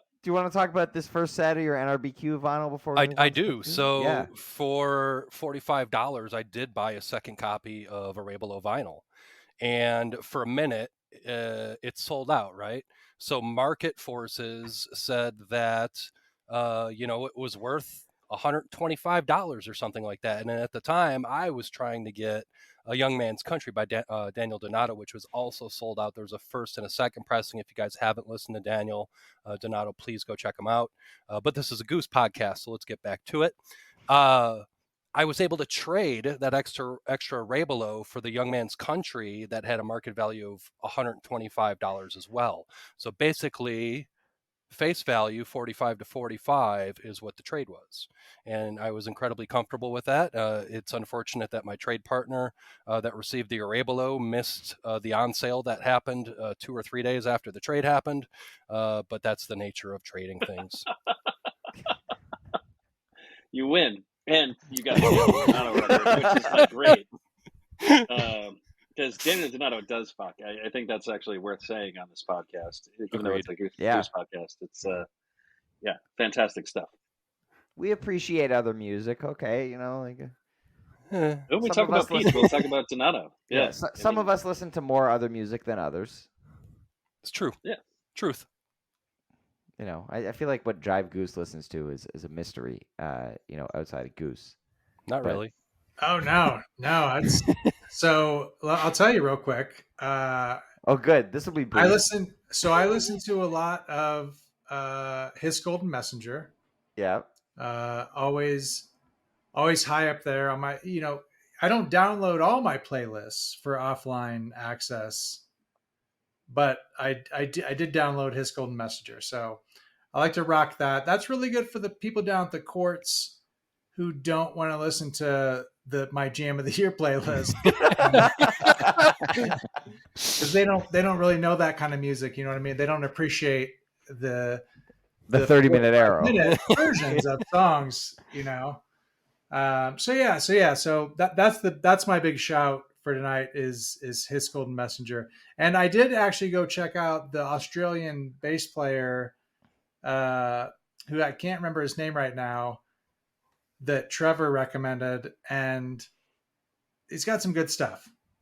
So, all right, who is it? David Benoit or something like that? None of you guys check that out? When did Trevor recommend it? Bass Player Magazine thing? Yeah. Oh, yeah. Hold on, you're more on top of it. But I'll find it real quick. Oh, you haven't checked him out? I have not. Oh. I listen to 3 bands. Okay. Yeah, everybody knows this. Oh, it's sorry. It's Snarky Fish and Goose. It's Donnie Benet. Donnie Benet. Trevor Bass approved. Yeah, go check him out on Spotify. His most recent album, and it's funny stuff, but really sick bass. I mean, nice grooves. You'll like it. All right, let's get into the second set here. We get Empress, Silver Rising, Redbird, Echo, with an encore of This Old Sea and To Thatch. This is all about the Redbird. Everything else is just like, there. It happened. But this is all about the Redbird. This is one of the best jams of the year. This is one of the best Redbirds. This is like just amazing. Like a marvel, if you will. The Louisville Redbird. And I eagerly await our good friend Jeff, Captain Incredible, what his jam chart entry for this will look like, because he is a poet. And if you have not explored the Redbird jam charts on elgoose.net, you should, because there are some beautiful, beautiful words that he has written about some of these jams. But this one is just truly awe-inspiring. Sick bird. See, I'm glad you brought up elgoose.net when we talk about this Redbird. Oh, boy. Because some people say that China Cat is teased heavily in this Redbird. No. I wasn't going to bring it up. And, well, you brought up elgoose.net, so, but in any case, I'm kidding. There is one confirmed tease in this song. Yes. There is a confirmed tease, and that was what I was going to get to, which is Jive Goose brought up the fact that there is, in fact, a Midnight Rider tease in this song, and it is very clear. Peter does it 2 times. So you get a Midnight Rider tease in here, but people are really hyper focused on the China Cat theme that Rick does, and I think it is pretty distinct, but he doesn't ever complete the riff. So I think it's fair, Ryan. I think now is a good place, or now is a good time to talk about how it's fair to say that they didn't tease China Cat in the song, but it's there. That theme is there, and it's. Did Midnight Rider get notated on El Goose? Yes, it did. Okay, it did. Because Midnight Rider is a real tease. Yeah, it's a real tease. That's all I have to say about it. Yeah, it's a big controversy with some folks, but the China Cat theme is much more extended in this song and is really, really cool. And I think it's one of my favorite parts of this, even though Rick does not complete the riff. So I wouldn't really call it a tease, but I would call it a theme or a motif, if you will. But there's a lot to like about this Redbird. It's really, really cool. Definitely worth checking out. There you go. Yeah, I actually have this Redbird just behind, not just behind, but behind the Born in terms of the summer jams. I go Born, Redbird, Arrow. Really big fan of this Redbird. I really like this Redbird, and just these 2 Louisville shows in general. I mean, this is really awesome. So I think a lot of people traveled to do this run, and you do a 2-night run like this at a beautiful venue, and you got that Born, that Arrow, the Redbird, and the All I Need. Even I'll throw the All I Need in there as well. I mean, travel for 2 nights, beautiful venue, get those 4 fucking jams. I mean, regardless of where these shows end up as complete shows, that's a top quality 2-night run to do. Just on the strength of those jams. So yeah, good job by everybody who made the effort to travel there, because that's a great collection of jams. Highly recommend it. They come back there, you go to Louisville. Yeah, well, I mean, there's a good camp of people in Louisville that love Goose. Noah lives there. Colleen and Tavis live there. Houseplant is there. Huge supporters of Goose. I think likewise, Goose supports Houseplant quite a bit. Did shout them out from the stage and say, go see this band. Do enjoy that band too. We're just shouting out bands now while we're doing a Goose podcast. So there's a lot of people in Louisville. There's a really, really strong scene built around, the Melwood Tavern there, which there's a very awesome historic Goose show that happened at that place. So there is a connection here, right? Just and you can't talk about Kentucky without talking about the Octave, like 2018. Covington. That was their first. That was their first 2-night run. That was their first 2-night run as a band. 2018 at the Octave in Kentucky. So they've always had a lot of support. So I was kind of half joking earlier. Ohio is I forgot what the hyperbole that was used to describe Ohio in terms extension. In terms of they always put on a good show there, and I would always argue the same for Kentucky. Is they really feel at home there, and they really appreciate the support that they've historically been given in that state. From music fans. Band. Yeah. I feel like it's I think you're right on. I feel like it's definitely Colorado, and then Ohio and Kentucky are right up there. Yep. Terrible. Colorado. Yep. Oh man. And that's not even a controversial statement, so we'll just move on. Yeah. So circling back to the music, I do want to talk about the Echo of a Rose that comes after the Redbird. Also hot. So if you're going to go listen to this Redbird, just keep it going. Listen to the Echo of a Rose that comes after. It's got some heat to it, super fast. I do like a really nice fast Echo of a Rose. Who's going to drop us into the encore here? Me. Sick encore. I will. This old Ryan. C. One of my favorite encores I've seen. I mean, it's pretty fantastic. Just short of 20 minutes or so. Of an encore here. You get this nice ballad. We'll talk a little bit about the jam list this old sees. We've now got 3 in a row this year without the jam, but then they weren't going to walk away from 2 nights in Louisville without playing Thatch, and I think most of us had it as our 8-pointer that night. I don't know if Neil did. He usually skips out on the obvious 8-pointer. Yeah, easiest 8-pointer of the tour. Yeah. You know, Yet I still It was would. looking like Rothbury too, though. I kind of thought that it could have been a Rothbury song they weren't leaving Louisville without playing Thatch, and without they burning did, it down, and they did. and they didn't. Thatch, it fucks. Yeah, I love the duality of this encore, right? You get the kind of soft songwriting that like really has some depth to it. Really, the lyrics make you think. It's just beautiful music, and then Thatch just melts your face and makes you dance your ass off. That's what I like about this encore. There's two approaches to looking at this encore, right? There's the like, why didn't they just play one of those songs for the whole encore? And then there's the idea of they really gave you a twofer of, I think, both aspects of what makes Goose great, right? They can go out there and just rip, and they can also make you cry. And that's what this encore does. They do it back to back, and I think that's cool. Yeah, no, totally. That's a really good point because I was talking about the Western Sun butter rum kind of Butter encore and kind of maybe questioning like, do you do one of those and go big? And I think initially I kind of had that thought here as well. But you make a really good point that yeah, that's they hit you. I mean, they hit you with the one in these feels, and then they get these feels over here. But what I will say, I won't necessarily say that Thatch's lyrics might make you tear up a little bit too, or at least kind of feel very appreciative of. So here's the thing: pick it from a tall tree, pull it from a deep well. What the bird don't sing, the bird don't. That's. I love that. That's poetry. I love. That's a Mastodon bio right there. Dude, that is a that could be a Mastodon bio. I don't know. But that's really good shit. So obviously, yeah, This Old Sea is just a beautifully written song. But I didn't want Thatch to, you know what I mean? Yeah, it's funky, and everybody says it fucks. I don't really like to say that, but that's just not my lingo. You know what I mean? I got a young kid, but I got a kid. There's some lyrical value in Thatch. I think what you would say is Thatch is let's the not sell bee's it short. knees. Thatch is the bee's knees. That's what your We like it. age group says. We like it. We like Thatch on this podcast. Thank you. What the bird don't sing. And last piece for Louisville. We're still looking for Becca's sparkle jacket that was stolen from her. What's up with this? Yeah, so be good fans. We tried.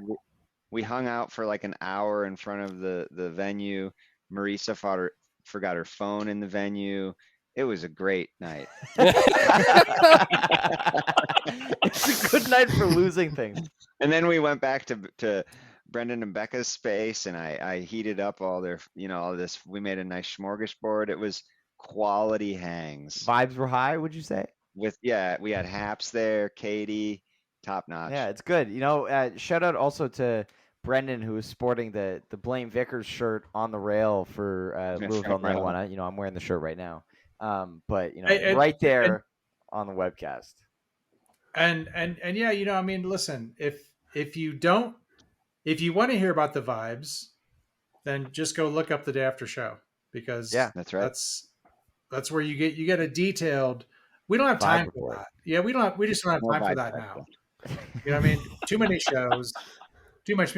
But if you want to hear about the vibes, yeah, check out the Day After show episode, because I think that's where we go deep into the vibes. Yeah. We talk about all kinds of things. Bathrooms. Everything. We don't talk about bathrooms anymore. Lemonade, all kinds of things. There's a lot going on. We just have Happy talk about the shit that Happy talks about, which is great. Food. He talks about food. There's vibes. Anyway, that's all for Louisville, and let's head over to our next festival gig at Electric Forest. So yeah, after 2 nights of just absolutely torching Louisville, Kentucky, we go back to a festival circuit, and that brings us to June 25th. Boys got a day off. Rothbury, Michigan, Electric Forest, that opens up with the Creatures into a lengthy jammed out Madivan, Pancakes, B's favorite, Kylie Minogue cover, Can't Get You Out of My Head, into a very, very short little Pancakes, some say tease, another Animal favorite, and of course Encore That Shit, Hot Tea. This is pretty much what you'd expect from a festival set outside of the 25-minute Madhavan. Well, know, I mean, like- that's the thing, right? That's what you talk about when you talk about the Electric Forest set, which is Yeah. you're listening to it and you're saying, are they really doing this? Are they Right. really playing this gigantic Madhavan Yeah. at Electric Forest? And they Well, did. they started it, and I was like, okay, this will probably be 12, 13 minutes, festival set. And it felt like it was heading for that direction. They got into this really amazing dark jam to start off, which Madhavans have been doing great at. And then, they kind of Rick cues it back into Madhavan proper, and it feels like it's going to, kind of head home from there. But then, they find a new vein of inspiration, this kind of 3-chord bliss jam that they get into a lot these days. But it's just amazing. Peter sticking with guitar for longer than usual too, all through this kind of hosey part, which I love listening to. I listened to it a couple of weeks ago driving, sunny day, windows down. I was like, fuck yeah, like this is the vibe right here. And so that point, it was like, oh man, like this Madhavan's going somewhere, at this festival. And then it kept going. Then Peter hits the keys. You get some more exploration. Nice little Lookout Cleveland tease before finally heading home. But this is a fantastic jam and way more than I expected from this festival set. Ditto. Yeah. Pancakes, Kylie.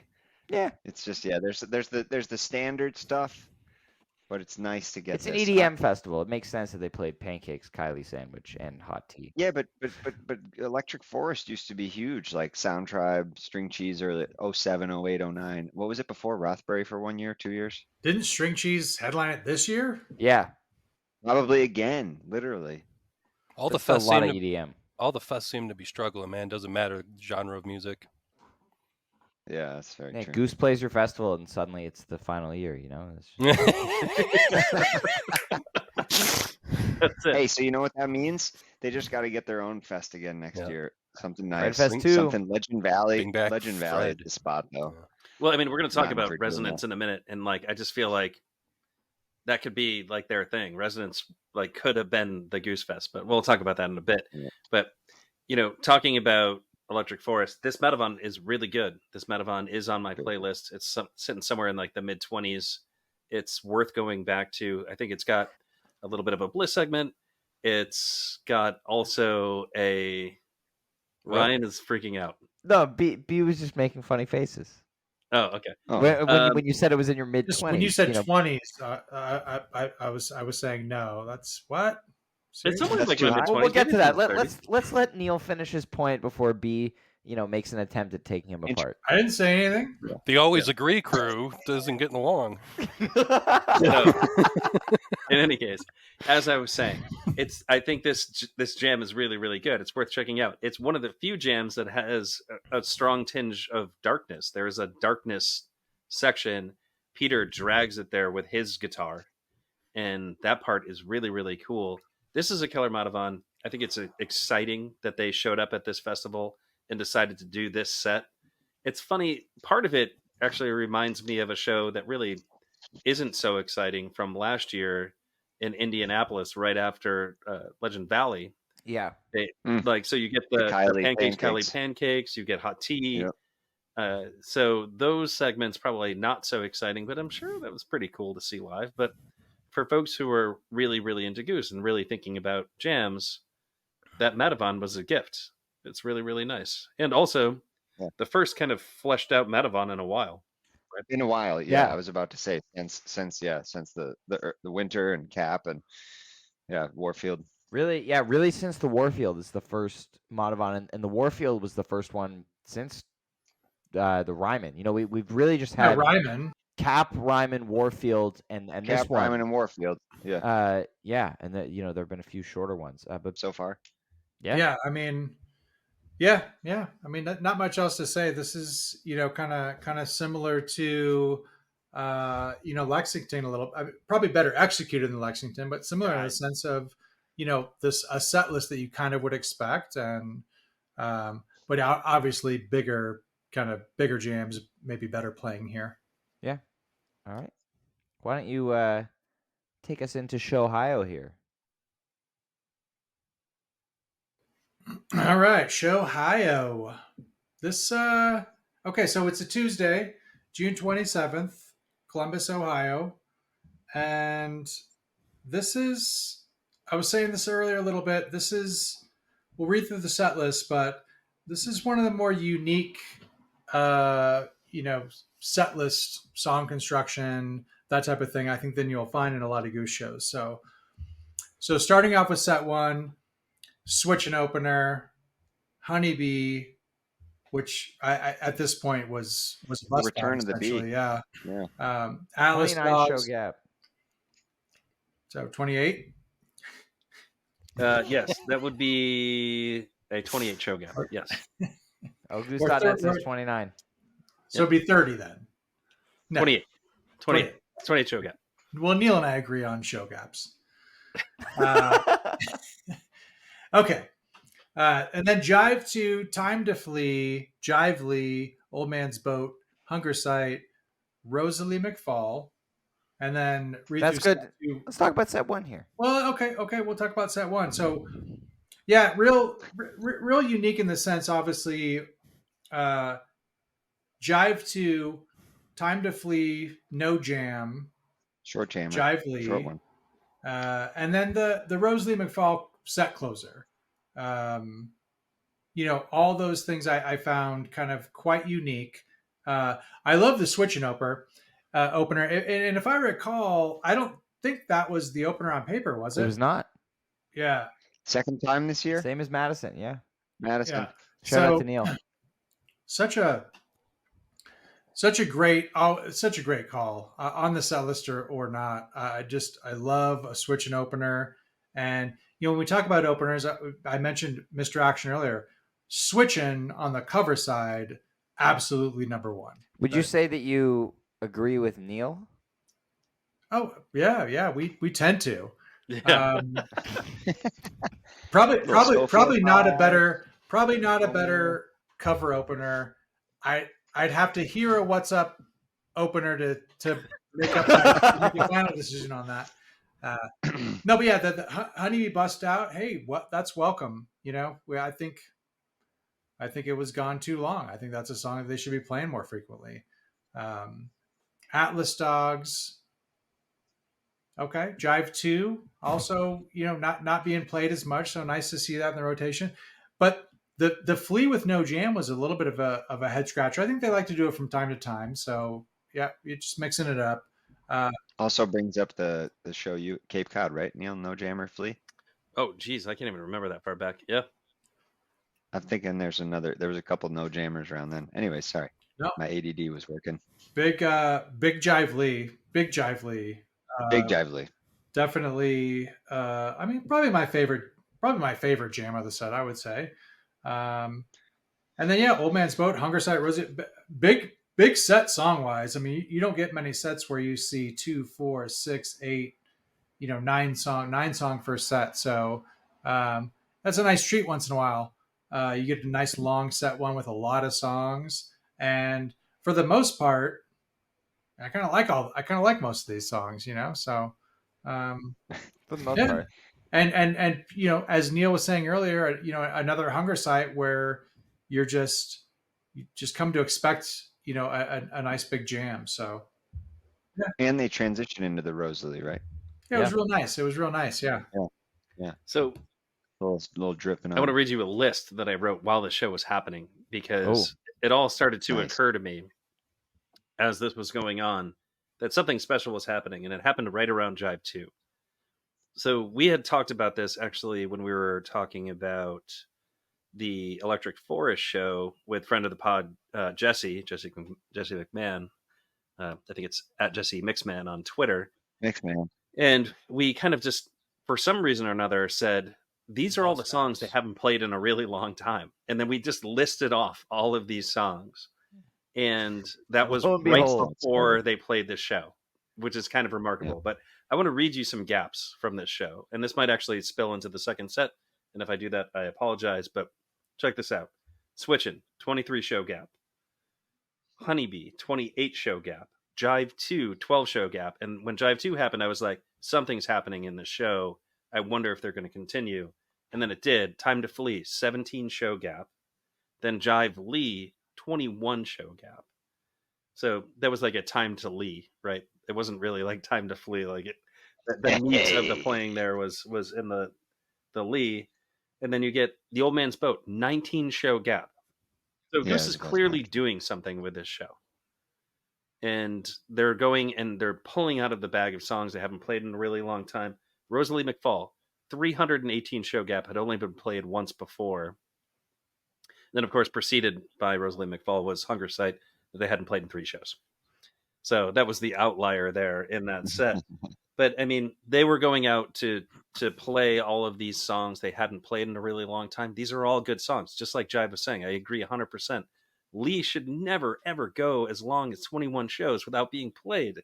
It's so good. It's like one of their better songs. And Time to Flee, same deal, right? Amazing song. They didn't really flesh this one out, but they at least like took it out of the bag and played it for everybody at this show. They were doing something special for the folks who were at this one. And I think that's pretty great. And the Rosalie McFall is just spectacular. What a cool thing to throw into a show.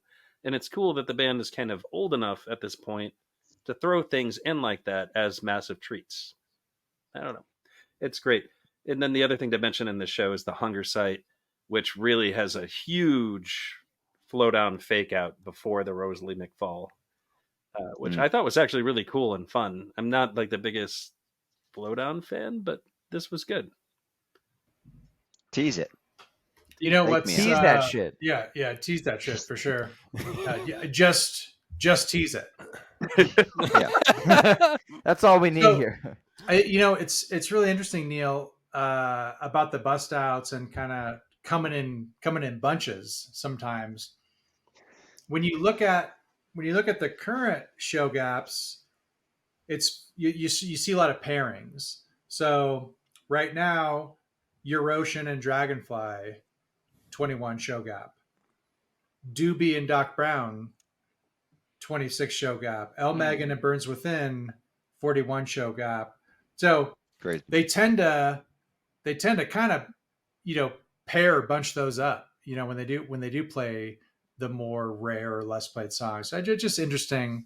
Cause this was one of those shows where it's like, wow, they really did pull from the lower side of the list for that first set. I mean, everything was not really in heavy rotation. So, but yeah, that's cool. That's probably a really fun show to be at, I think. And this would have been sick. Venue looked cool. Yeah, too. I was gonna say that too. Yeah. Looked like a pretty cool venue. So like bleachered like stands, not even though like cement, sort of like mission-y, but outdoors. Yeah. Okay, set 2, Into the Mist, Arcadia, Rosewood Heart, Dripfield, Slow Ready, Encore, Tumble. So not quite as unique as the first set.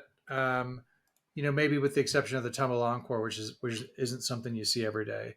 But again, on paper, this is a really hot set. Yeah, except for the Unfinished Mist. We know how you feel about that.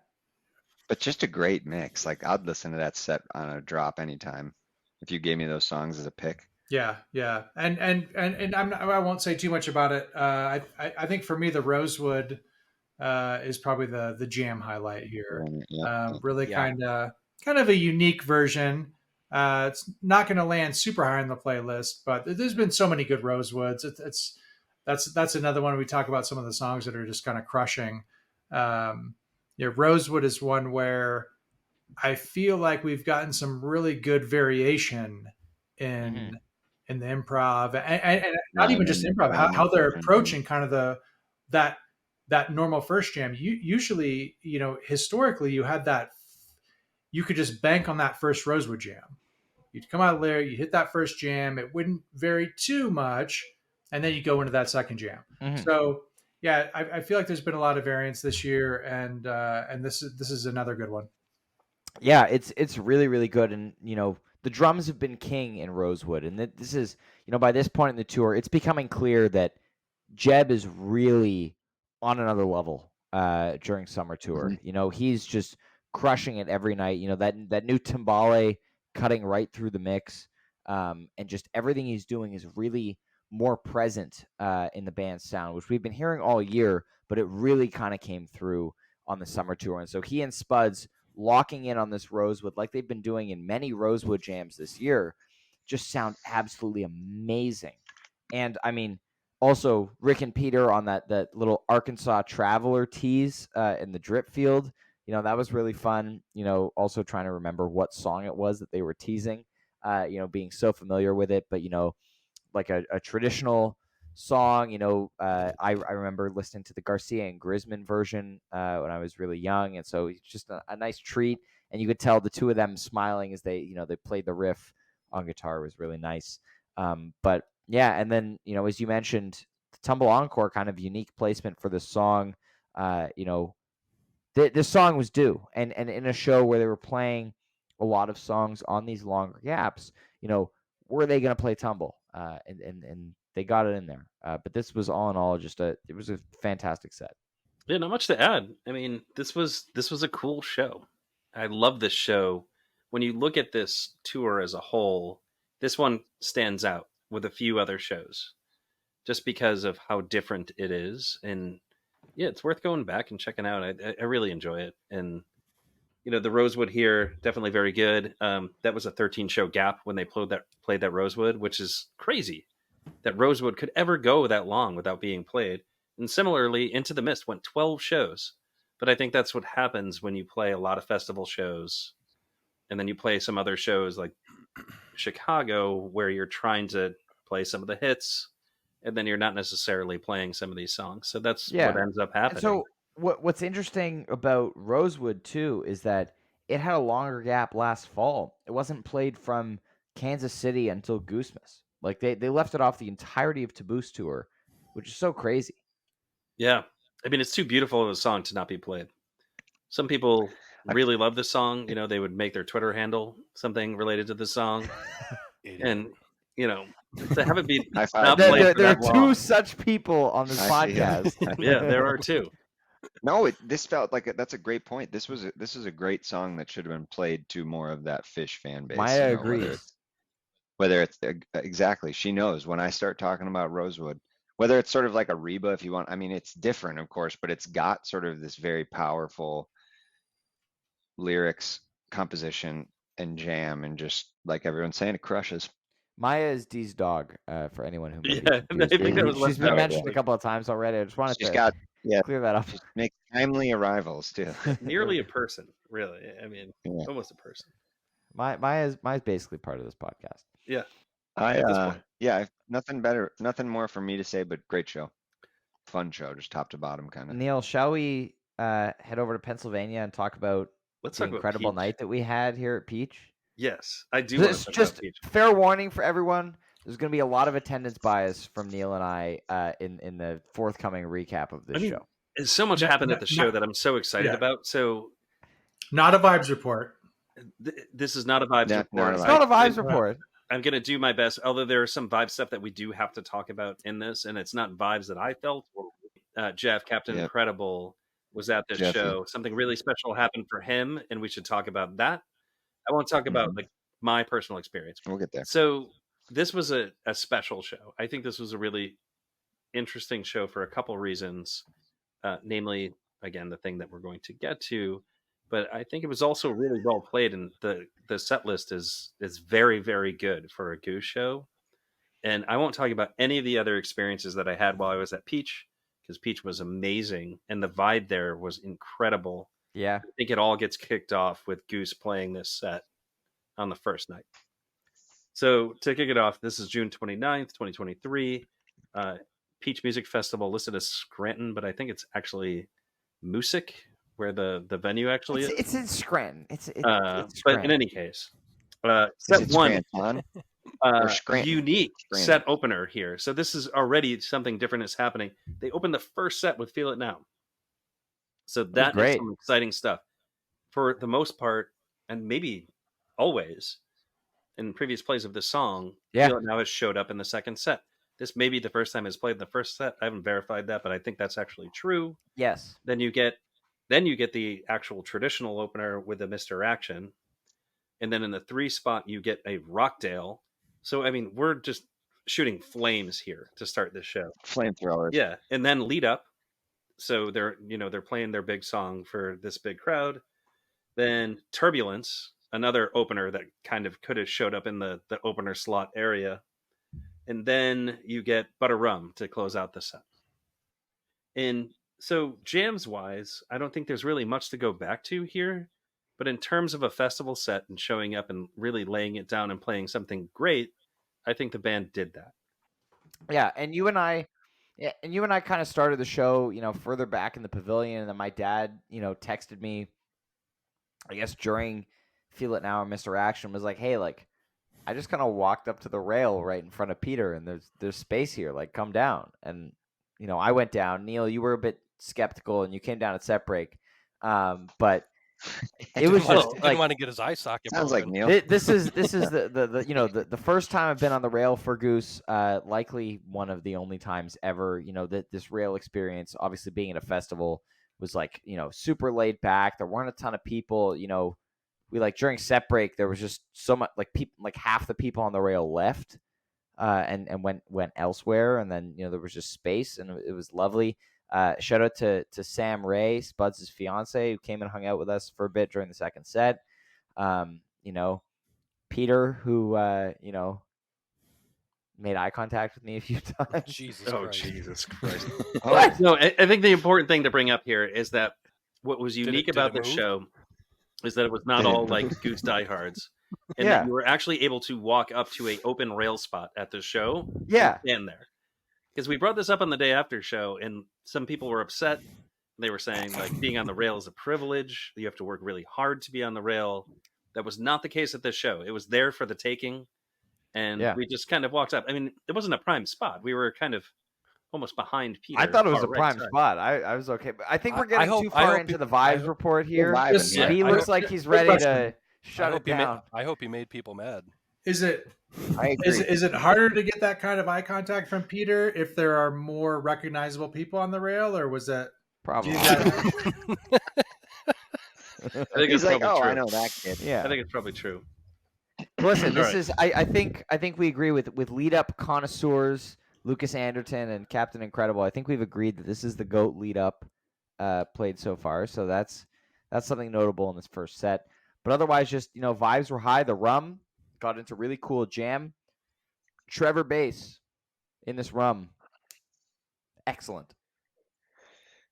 Yeah, it was good. It was a good first set. It's like they like rewind. It's like like I would rework the first set a little bit personally of the song choices, but it's like there's a lot of it's very high energy. Like you might want your Rockdale closer, Mixter Action opener, Turbulence next. Feel it like you could change the set a little bit, but it was full.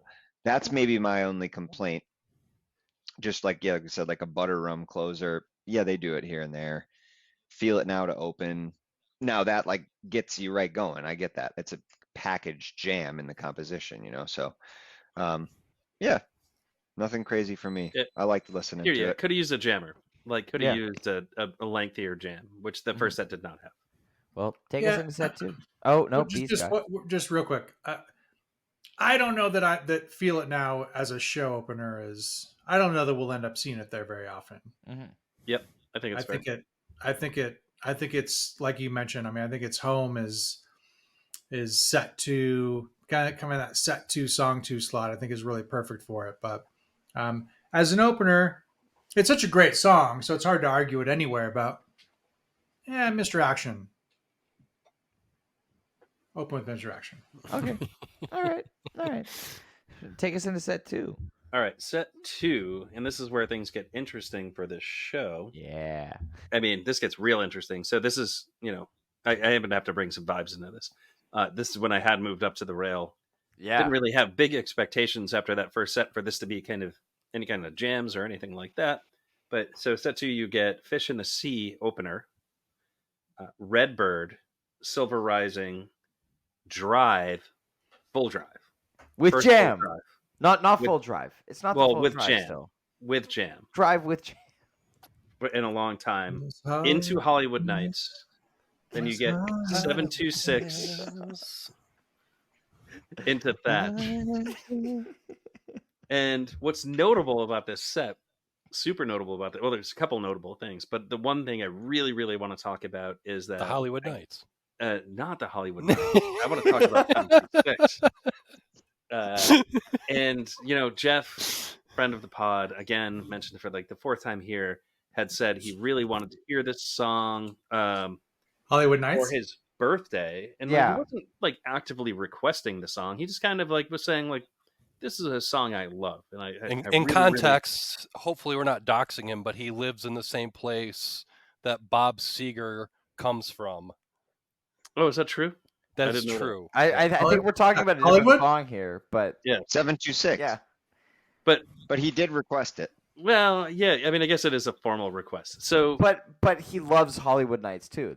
He does also love Hollywood Nights. Yeah, and he loves Lita. There have been there have been threats of shirt removal during a Hollywood Nights from Jeff repeatedly. So in any case, they played the 726. There were tweets that followed from Peter, especially, which said like, "There you go," which was like, "We did this one for you, man," and that is so ridiculously cool.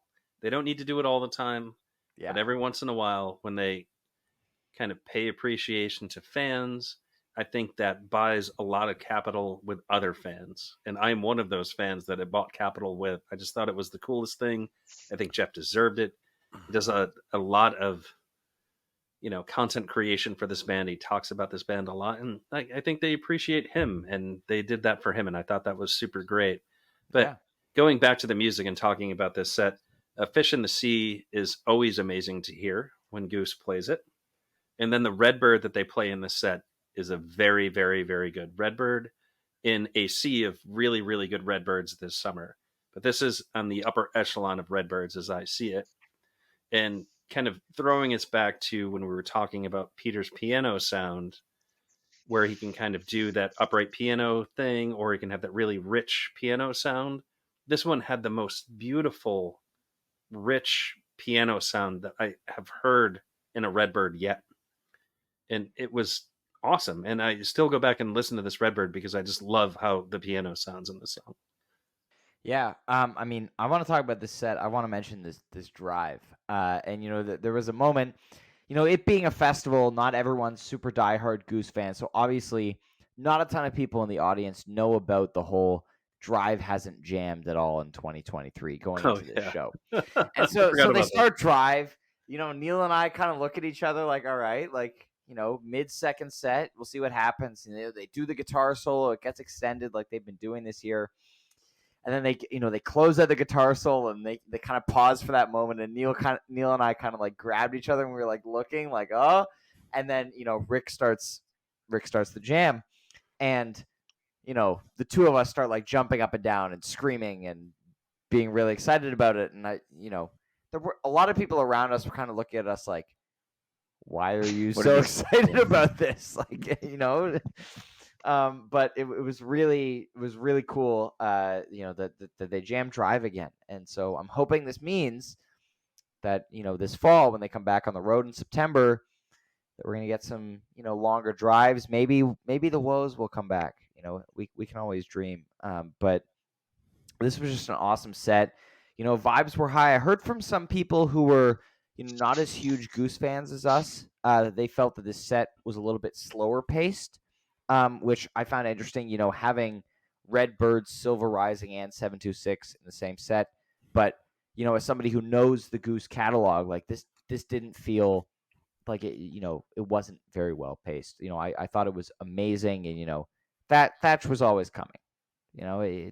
This put me back in the 50% club. I'm proud to still be in the 50% club for Thatch. I've seen 10 out of the 20 versions. But, no one cares. That's impressive. Nobody does care, though. Thank you. I appreciate the love from both of you. But this was just a really excellent set. I love Fish in the Sea in this opener slot. That's my last thought here. One last point, and really quick. When they started playing that Drive section, Ryan and I did lose our minds. Yep. there were some looks from strangers and people like, what the hell are these nerds doing? And it was amazing. But we were excited because it was the first time in a long time that they had jammed out the drive. So, Yeah, first time since the cap. It was a big deal. You can't really complain about Silver Rising and 726. Redbird, that doesn't even fit in that same category. I mean, Redbird's a banger. So, but when you're dropping multiple bangers, and I'm talking about Hollywood Nights, you're going to have to cool that set down a couple times. And so sometimes that happens, and you're going to get a Silver Rising, a 726. They probably could have played This Old Sea after Hollywood Nights. Can you sing it again for us, please? Hollywood Hills. These big city nights. Those high road hills. Well, Neil and I stayed in Pennsylvania, but the band did not. They went back to Ohio on June 30th for residence. So, D, why don't you get us in there? Sick cover art. Oh, I like to do that, Ryan. On June 30th here at Resonance Music Festival at was it Nelson Ledges, right? Yeah. Is the park? Yes, sir. Yep.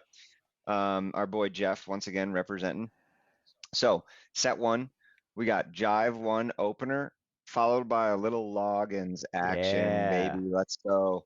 I'm all right into Make the Move. And then we had a Lead the Way, a little bust out there. Nice All I Need, Travelers, Pancakes. I mean, another great set. I'm a Loggins fan. Will not deny it or hide it. I can't deny it.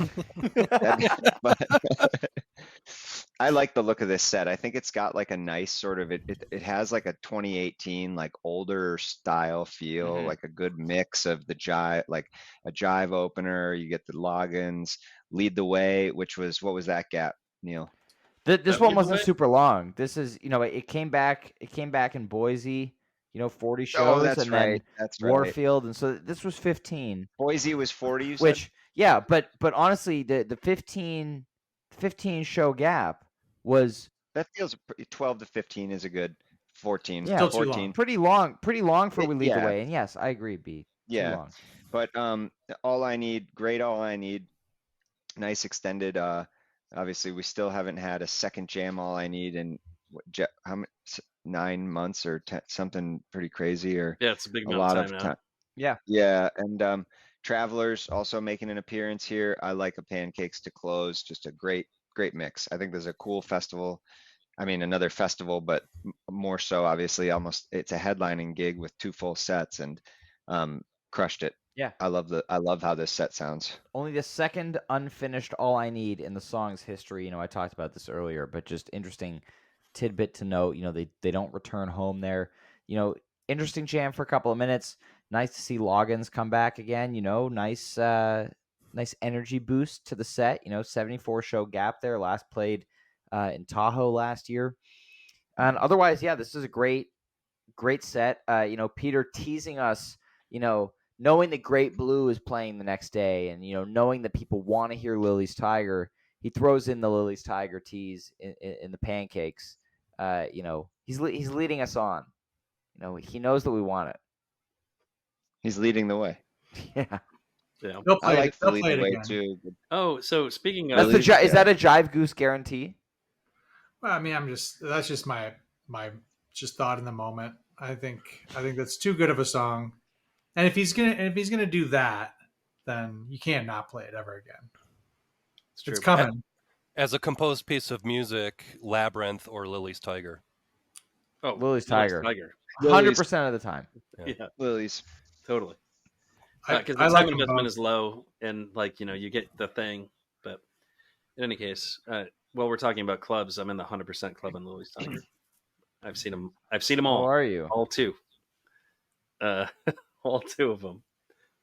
But no, this is a cool set. And the interesting thing about this is we want to call this a festival set or a festival show, and I don't think this is a festival show. No. This is a Goose show. this is a show centered around Goose playing 2 sets. There just so happen to be So other nice, bands yeah. playing there. And I really do firmly believe that. And that is not to kind of put down Humphreys in any way, because Humphreys really does make it a true festival to some degree or another. But I think most of the people that went to this were going there to see Goose. And Goose played a regular 2-set Goose show, and you got some really good stuff. I mean, you got the first Travelers in like 20 shows. I think it's 20 shows. So Yep. that's really cool, and that's always a rarity. And then the All I Need in this first set is really good. And then Lead the Way anytime they play it. At this point, like, you feel lucky and Love it. grateful because it's rare. B? Man. I don't think you're going to disrespect any Humphreys fans when Humphreys helped deliver the best Goose Jam of this weekend. True. Oh, I Yeah. don't know if that's true. I don't agree with that, but Yeah, I don't agree with that Humphreys- either. But it's one of the best. Organos. All right. Anybody else got anything? Set 2. let's hit Set set 2. two. Let's hit set 2. Set 2, another bang-in arrow, touching on the 30-minute mark to open, followed by SOS, Into Dr. Darkness, Wisteria, and Katie's real favorite, Love Light. That's not actually, she likes Dancing in the Moonlight. Sorry, Katie, but turn on your Love Light to finish. But I thought, yeah, another big arrow here. Once again, showing the quality that the song has had. They're finding some different jams, taking it a little bit more typical, but it's I don't think this one had some of the fluidity of Louisville's, but it had a little bit more of that dead space, which we've kind of come to see with Arrow. But what was nice is it didn't fizzle. It sort of, they were able to wrap it up really well, I thought. And you follow it up with SOS second slot. It's just like there's no cooling down there. Dr. Darkness is I think a great pick. This one hadn't shown up in a little bit either, which had been rare for how normal it was. What, 10 shows maybe at this point, Neil, or something probably. I feel like it had a little bit of a bigger gap than it had for a while, so it felt unique. And then, yeah, Wisteria to kind of wrap it up before more or less an encore of Love Light. They did an encore, right? Because I thought it was No encore. I thought he said that. Non-core to the show. No, but Peter said we have one more after Wisteria, and then they kind of. Yeah.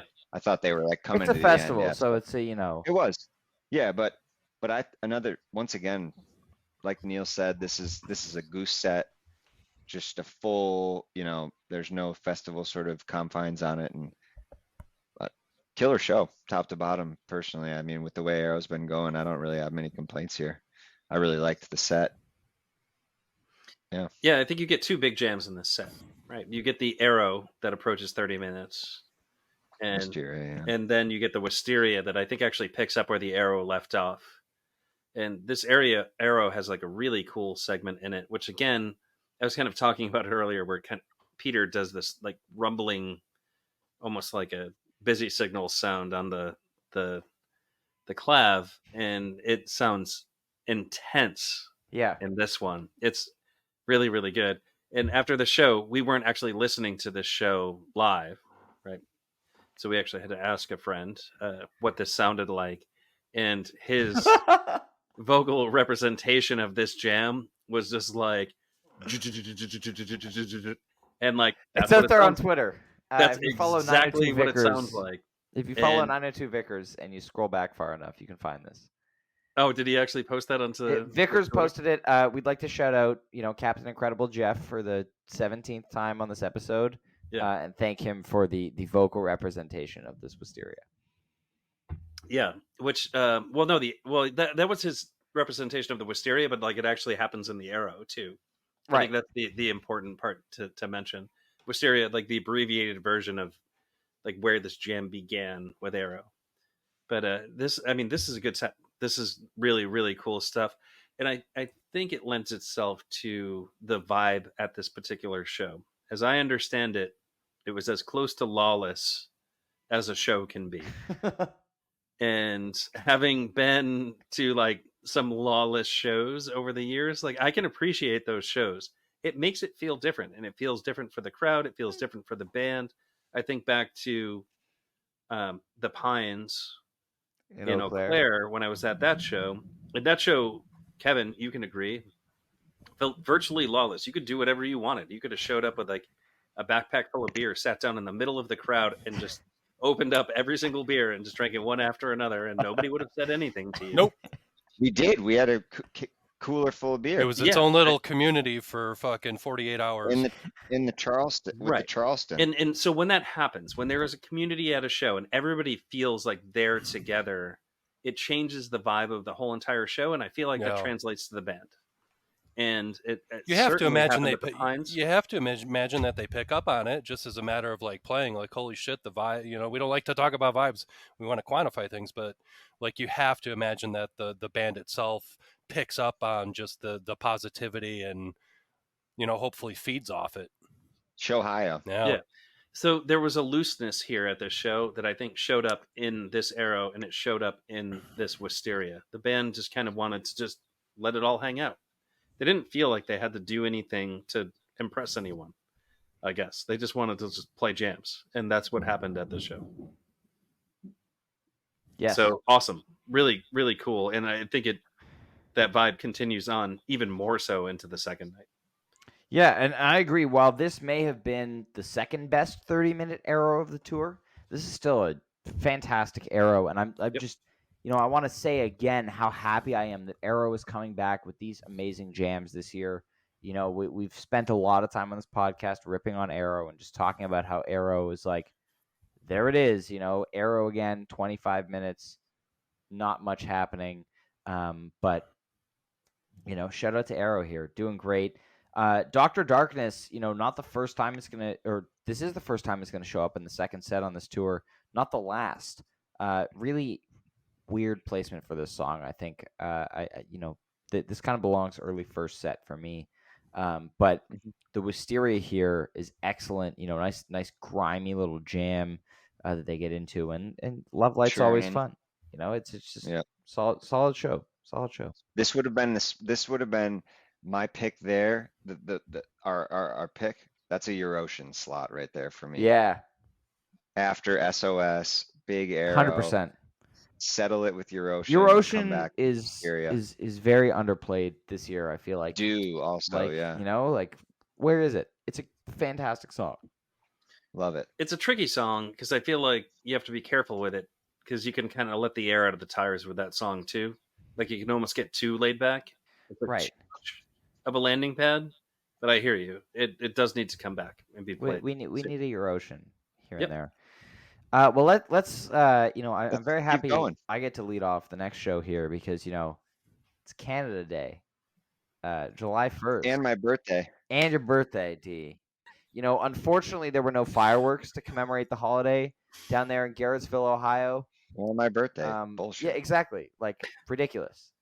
But, you know, it's a pretty solid set anyhow. You get the nice flopener here into Butterflies, the W.S. Walcott Medicine Show, Echo of a Rose, Earthlinger Alien, and Hot Tea.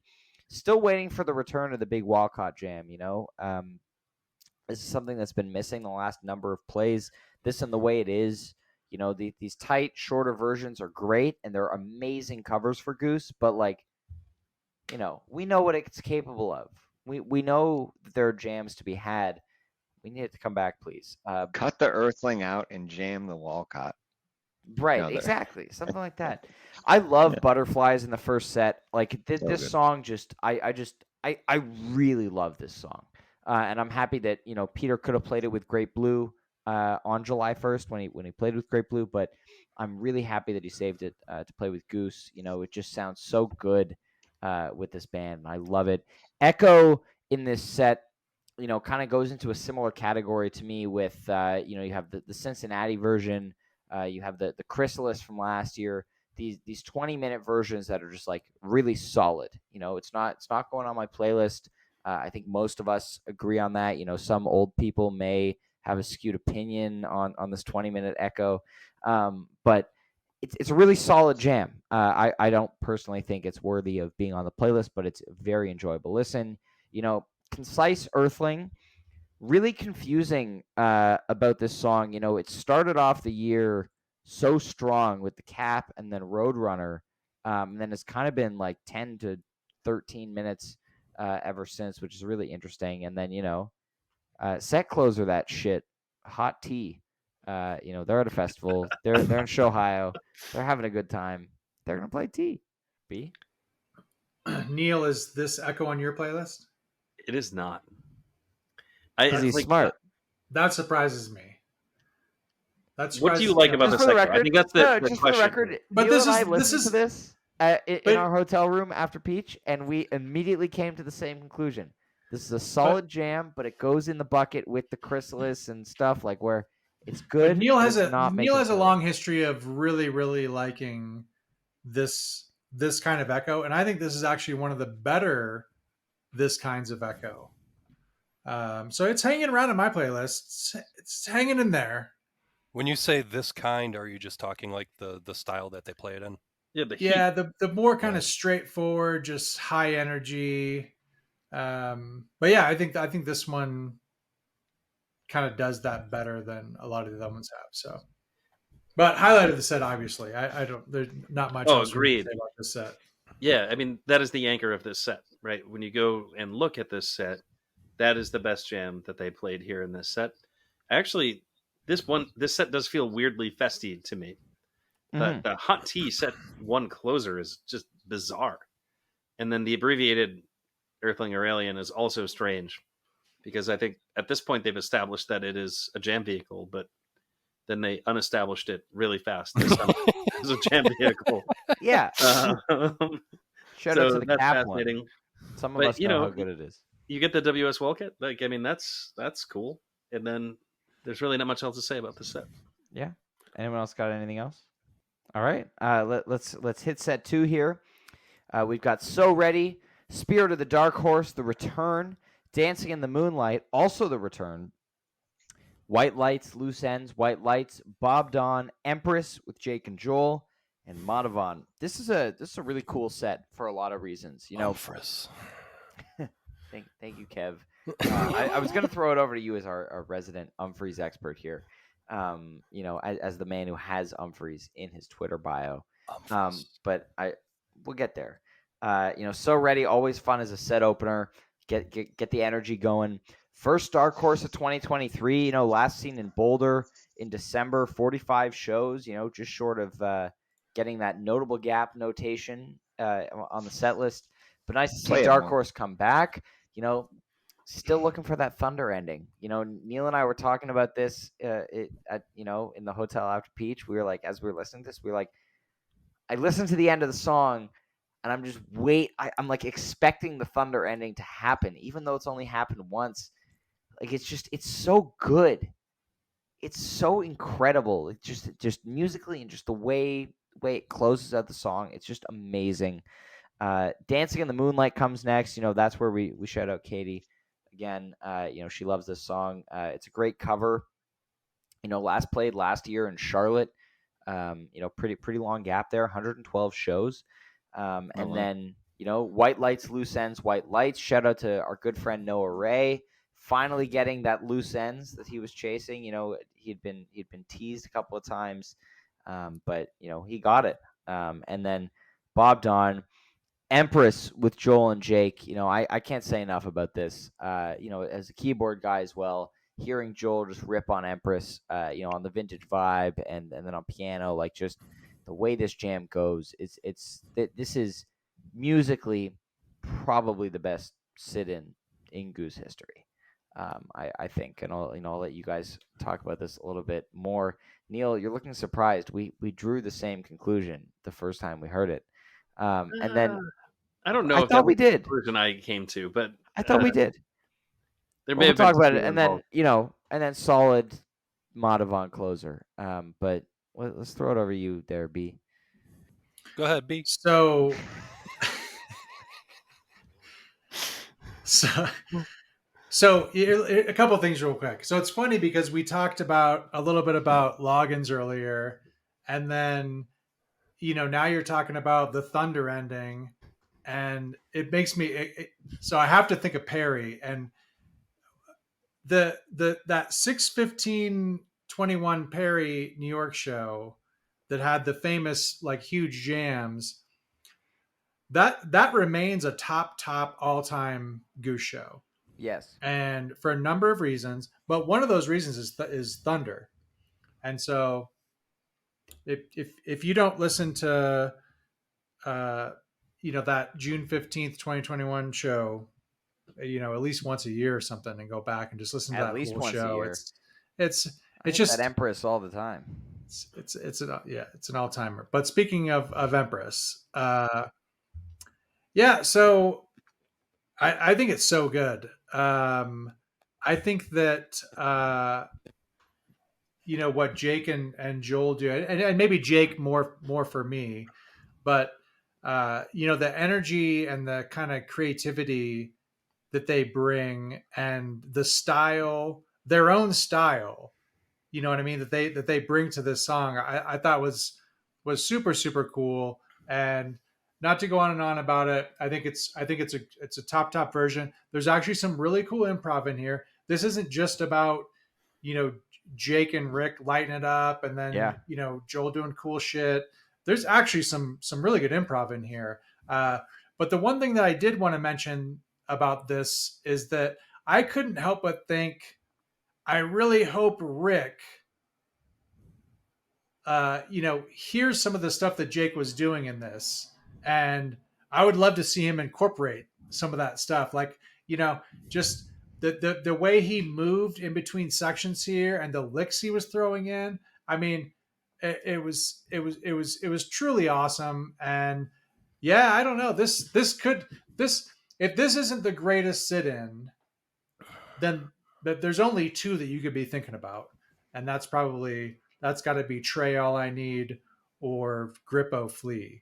Uh, this is top stuff, and yeah, I stand by what I said earlier, that this is the jam of resonance for me. And so, Humphreys has been doing it for 25 years, right? Thank you, Kev.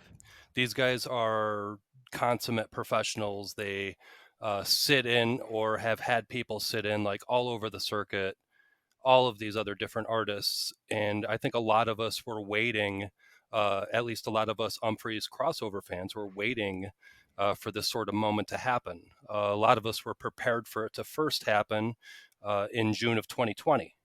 When they were supposed to open up when Goose was supposed to open up for That's right. Humphreys at Red Rocks. Yeah. And, COVID happened, that kind of got thrown to the side, and, Goose went on their trajectory as they did. So to see this kind of come back full circle, I am, before I got into Goose, very much an Humphreys guy.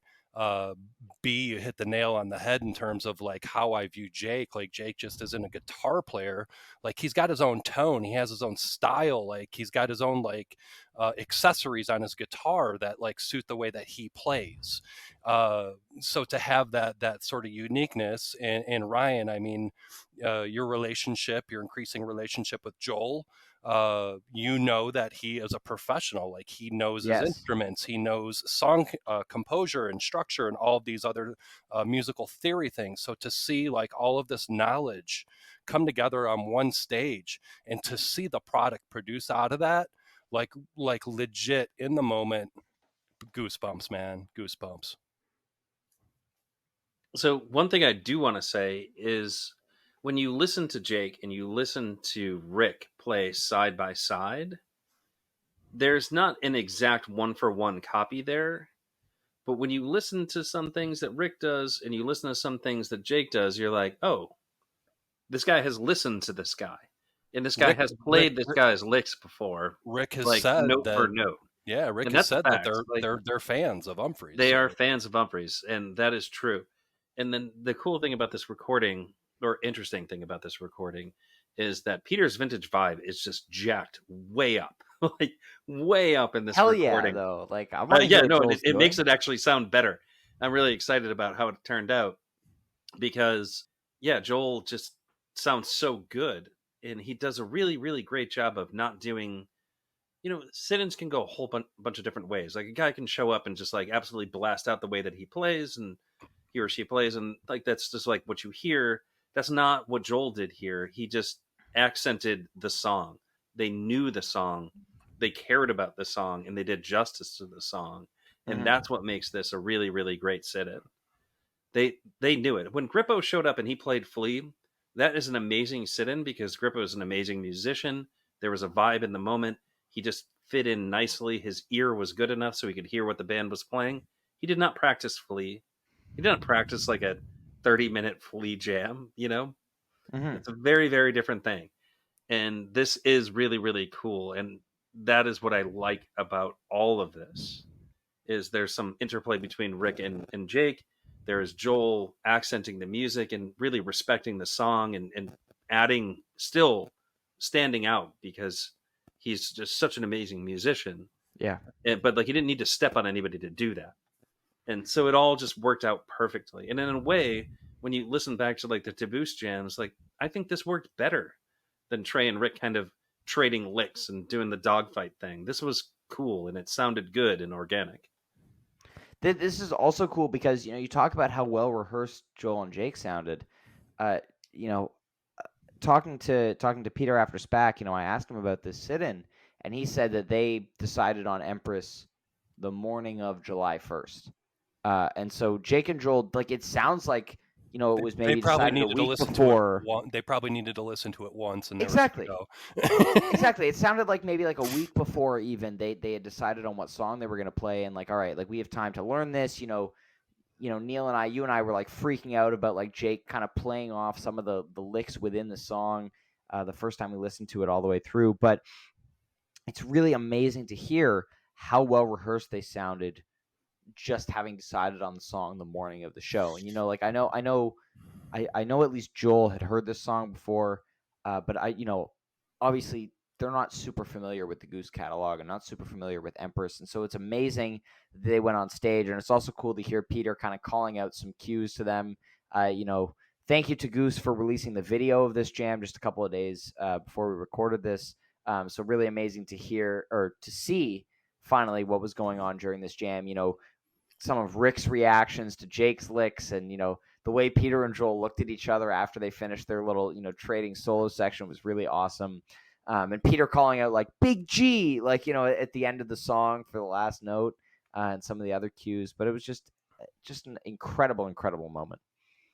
Yeah, just one more note about this. If you look up Joel's Twitter, he actually does talk about how they learned this song. And I don't know if any of you all have seen this, but like it's within the last couple of days he tweeted about this, and he was just saying that he and Jake sat down, listened to the song, figured out the big parts of the song, and then reached out to the band, to Goose, and asked, "What are these parts? These more intricate parts? We don't really know these." But that is the thought that they had going into this. They really cared about this sit-in, and it's reflected in the music. I'd be curious, like my talking point here, my one last thought would out of curiosity would be Rick. Like, what did Rick think about, he obviously got to play with Trey, and I'm sure that, obviously a lifetime realization of a dream to do that. What was it like for him to play with Jake? Yeah. Similar, I'm sure. Mm-hmm. Yep. Definitely. And it's a different vibe. We talked about Rick playing with Trey was more of a deference and respect thing, because Trey's like Trey's Trey Anastasio of Fish. There's a certain respect that you need to give him when he's on stage with you, which isn't a knock at all. But Jake, I feel like Rick was able to act more as like a peer musically, and just be like, we're gonna just go at it, and musically, like whip it out and see what happens. Whip what out? It. Yeah, sometimes chops. when you whip it The out, you chops, find yeah. some things. The chops. Thank you. All right. Well, I mean, anyone else have anything else to add here, or shall we move on here to the Vickers show? Is the Vickers show is Asbury night one? Yes. Aspirating night one. So the boys get a night off. Brings us to July 3rd, the Stone Pony Summer Stage in Asbury Park, New Jersey. First set, Wild Night. Opener, cover, Van Morrison, Into Elizabeth, Indian River, and Everything Must Go. Turn Clouds, and a first set Animal closer. What do y'all? Another one. What do y'all think? Yet another one. I mean, I don't know. This set doesn't do much for me. It's got a lot of, I don't know. Wild Night, I guess, is cool. It's been indicative of a good show when they opened with it. I don't know if that necessarily really happened in this first set at all. Is there a show gap? Do we have a show gap for Wild Night? We certainly do have a show gap for Wild Night. It was 67 shows. Yeah. 66 shows. So the one last out. Yeah, so then you get an Indian River in the set, which is always great.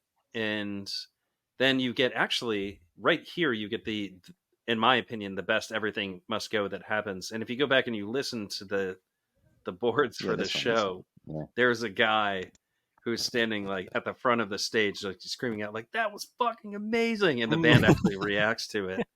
And I agree, this Everything Must Go is the best Everything Must Go that they've done. And I snuck it into the back end of my playlist just because I wanted to kind of pay respect to this show, because I think or this version, because it's so good. Yeah, then you get a Turn Clouds into an Animal, which I think have showed up in those slots quite a bit.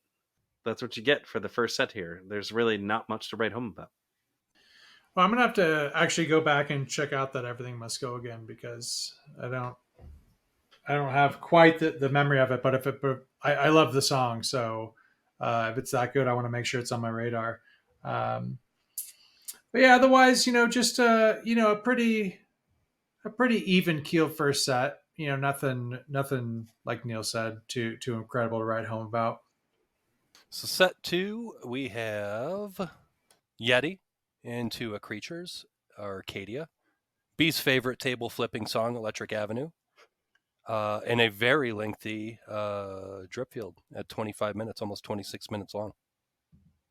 Is that how it played out? Is it like 26 minutes, or is there like some crowd in there? Oh, I'm sure. Yeah, I think it's about 23. Yeah, I'm sure it's 2 minutes of banter. So you still get 23 minutes of drip field, which is a lot.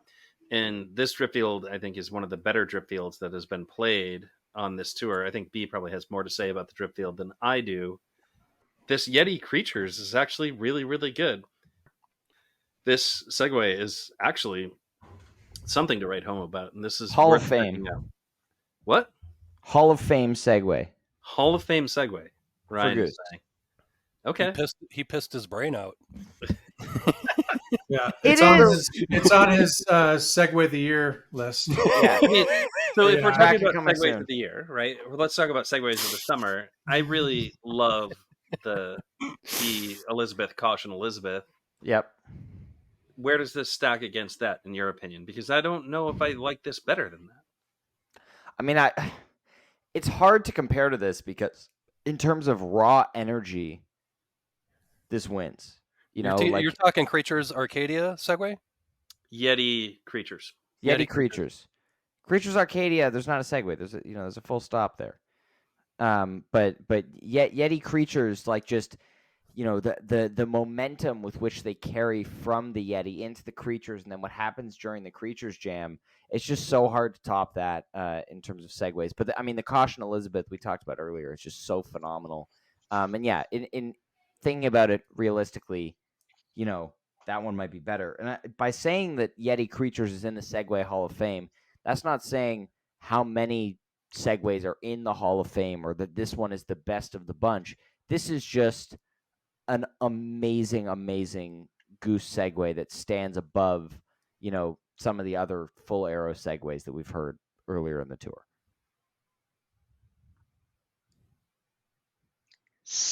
Clean slide into Creatures. Well, another one. It's an easier song. I feel like it's a good song to segue into, though. I mean, like, we look at looking back to Bingo, the Hot Tea, Creatures. Like, it's got a very fluid space, and this one was nice because they kind of were playing with the theme for a couple minutes before they finally all hooked up on it. I feel like it was like a good 2-3 minutes, just kind of. And we got mad fireworks too. Doesn't lend itself to the soundboard, people, we will say. It is a little bit, as our guy Brendan, who was at the show as well, but on re-listen, was extremely disappointed, and he is against fireworks for the soundboard, just for future So this is reference. one of those few times where, like, attendance bias plays out. Like, it sounded better when you were there. Yeah. Fun. Yeah, that segment really is kind of what did it for me throughout the whole show. Dripfield, like you guys said, did have a little action in it. Not not one of my favorite shows of a full two-setter for them this summer. So And then, of course, they close the show up with a magic carpet ride. Nod to B, you know. Nod, yeah, his favorite. A lot of favorites. right. I mean, Electric B, is that B's what Avenue. you got were saying? favorites. B, were you shaking your head in agreement? Yeah, Electric Avenue. I mean, yeah, not a great set for covers. I mean, I don't know. That, just not as just this old show, you know. Like this is a show I'm not going to be returning to a ton, probably. Yeah. I mean, know. I'll go back to the Everything Must Go. Yeah, that's Everything what I was Must saying. Go. This is the goat. Everything must go. Well, okay, fine. It is. It is. But hey, No, I will also I'm say, agreeing. and I've said it a ton on this podcast, Magic Carpet Ride is not a bad song. It's a good song. It makes Did we people- talk about the Moshke Nada? It's a great song to be Dripfield played at jam a bar. We have not talked about We've that. not. I yeah. was pointing at you to talk about the Dripfield Jam because I feel like you have things Okay. to say about this Okay. Dripfield. Yeah. You're the yeah. Mascanada expert here. It's this is my favorite Dripfield of the year. Jorge Mendes. And it's a really cool jam. And yeah, I mean they definitely go into that territory in the jam, and they sit there for a while maybe, but yeah, it's a nice long version, and I think it's pretty interesting and upbeat. So there hasn't really been a huge Dripfield jammer this year. And yeah, I guess outside of like what Cleveland last year, I mean, there really haven't been many really big drip fields. But yeah, so this is a really good one. So that was definitely the highlight of the set for me, along with the creatures. So yeah, and then we can roll right into night two. Let's so Listen, we- there's only one America's- person that can talk about this show properly, given what happens late in the second set. okay, thank you. Yes. Oh yeah. So America's birthday, Tuesday, July Just after 4th, night after 2. Canada Day. Yeah, we don't have to Yeah. explain what that holiday means. And with more fingers lost in the U.S. than Canada, I'm assuming. On our respective days.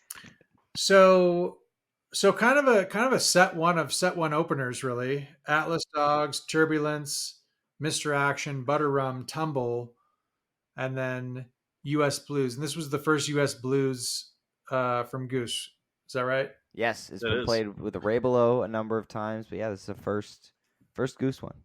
So yeah, pretty straightforward set one. Like I said, a lot of songs that could have opened the set, just kind of back to back throughout there. Mhm. And then set two, a new cover, Wild Summer Nights, which I don't think anybody really knew. Yeah. But fun fact, my mom really liked the Eddie and the Cruisers movies. So I didn't know the song, but I knew the movie. So that was cool. Shout out to my mom. And then Thatch, Hunger Sight, Mist, What's Up, Hey, Arrow, Encore, So Ready. So I mean, I think we'd all agree that this show is pretty much all about the What's Up.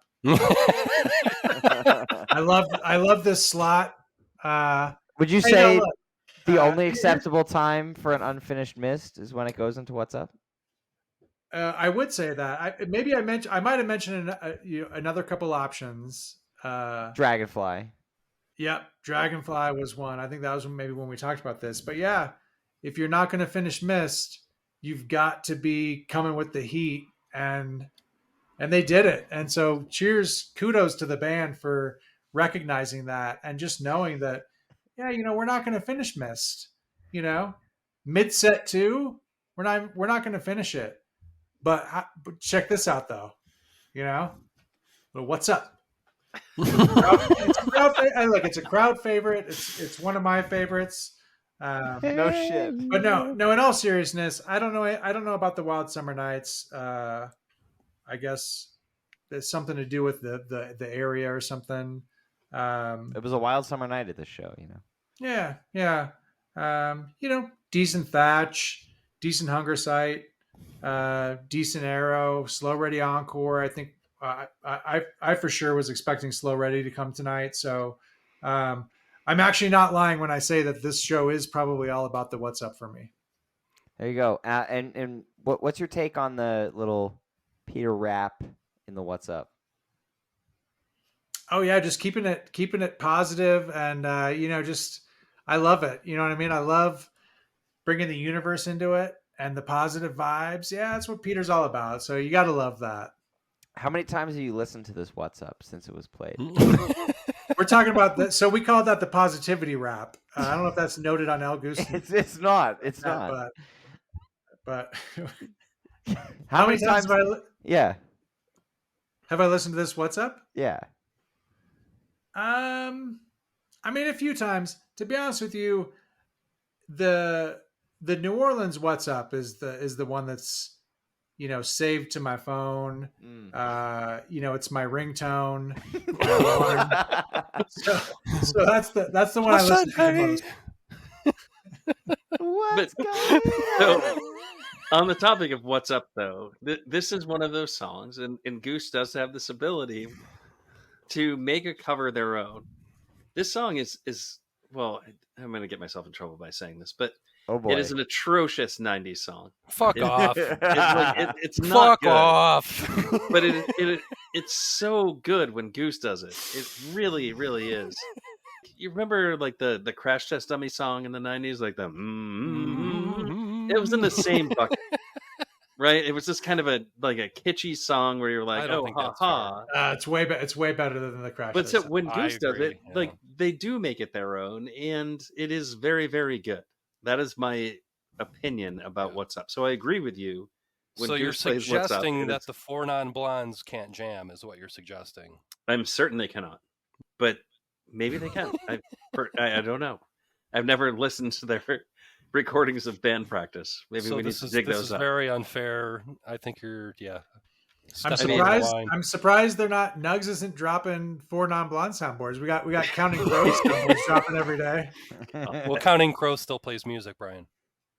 Thank you. Some people call that music. They actually warmed up the stage of another venue we go to in a few. Oh yeah. Oh. The wheels have fallen off the wagon at this point. So why don't we just move on to the next show? let's hit Portland, this baby. one. Neil, why don't you? Yeah. So fluff leading this into one? the show, I just want to say it felt like they were setting up the shows that were coming The night and before. There was a lot on the table for these next two shows. I think these next two shows were really important. The show that we're about to talk about, which is Thompson's Point in Portland, was a big show. There were a lot of people at this one. There was an even bigger show coming right after that. And the cool thing about Thompson's Point in Portland is it's like absolutely beautiful. And it is really, really close to Bissell Brothers Brewery, which is like the most amazing venue setup that you can ever have at a show, where you can go to one of the best breweries in New England, really, truthfully, in my opinion, one of the best breweries in New England, and then walk for about, 90 seconds into the venue. So yeah, it's awesome. And it's in a really picturesque spot. It's great. And so I did that. I went to Bissell Brothers. I'm going to actually open a Bissell Brothers beer right now. I'm going to do it. Do that. Yeah. While you're talking about it. While I'm talking about it. Can we hear it on the mic? You guys on video. So here it is. Can we hear it on the mic, please? Oh yeah, let's do it. So this Bissell. is a Bissell Brothers Substance. Oh, Right? right. Yeah. Is this a new sponsor? Yeah, no. Well, maybe. Let's get them. let's talk get to the Bissell beers for Brothers. free. But yeah, I bought this one right before the show. This one that I'm about to drink. But okay, so here we go. So July 6th at Thompson's Point in Portland, Maine, you get the Whales opener, which is not too shocking considering the location. Such an idiot. Yeah, blew that one. Oops. Then you get a Rockdale, and then a Bourne that I think everybody was expecting, oh, this is going to be big. Turns out to be not that big, but still really cool. Then you get The Way It Is, which there's a little bit of humor there because RJ from Osiris, our good friend RJ, who Parent company. happens to be in charge of Osiris, really wants to see that song, was just at the show, the previous show. Yeah, this Did is not catch this is it. the second time this year that Yeah, RJ has next seen show, a yeah. show that Goose has played it one show away. You know, they played it the day before he was at the Ryman, and the show after he was at Asbury Park. So we love you, RJ, and we hope that you get your way it is at some point. Sometimes you point. just gotta throw up your hands and say, "That's just the way it is." That's the way it is. So, You're and then hilarious. finishing off the set, you get a rosewood heart and a pancakes. So on paper, this set is really, really tight, especially with how good Born has been this whole entire tour. And then, well, this whole entire year, rather, not tour. And then how good Rosewood Heart has been this whole entire year as well. I don't think it actually shook out that way in the playing. Rosewood Heart was one of my highlights of the set. The Way It Is, obviously, always really good to hear. And Born was really cool. But Just another good set, though. yeah, it was. I mean, Just this solid. set, Song, front to yeah. back, is solid. Really solid, good set. Nice little clav Everything action. is 10 minutes too. Yeah. Everything's 10 minutes. You got 6 songs. We don't need a ton, but they're all great songs. Nice little clav action in the pancakes. Like just some solid stuff. You guys are talking about like it's they get there. It's cool, but there's nothing that's standing out in this set so far. It's very, very solid. Yeah, the funny thing is, I was expecting when they started the Pancakes Jam, the sun was setting, and it's really, Right. really pretty where this venue is. And I was expecting kind of that big Goose Sunset Jam that we've seen before. We've talked about Perry already. We talked about Dylan already, where huge, really kind of famous Goose Jams happen right at sunset. It just didn't shake out this way at the show. But I still loved the set. I thought it was great. I mean, not much else to add. But I gotta say, Fucking mountaineer, that man.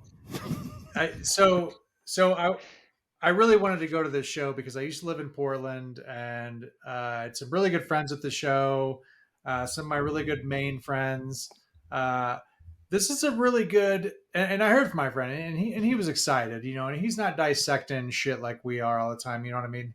But he's a fan, and yeah, he loved this show, and yeah, this is a really good first set. I mean, yeah, is there anything on the playlist? No, there's not. But man, for the people in attendance, and Neil, you kind of said this, but I think maybe it could be made even stronger. This is a really, really fun set to be at. I bet. You know what I mean? Just great song after great song. I'll take that. You know what I mean? I'm not gonna.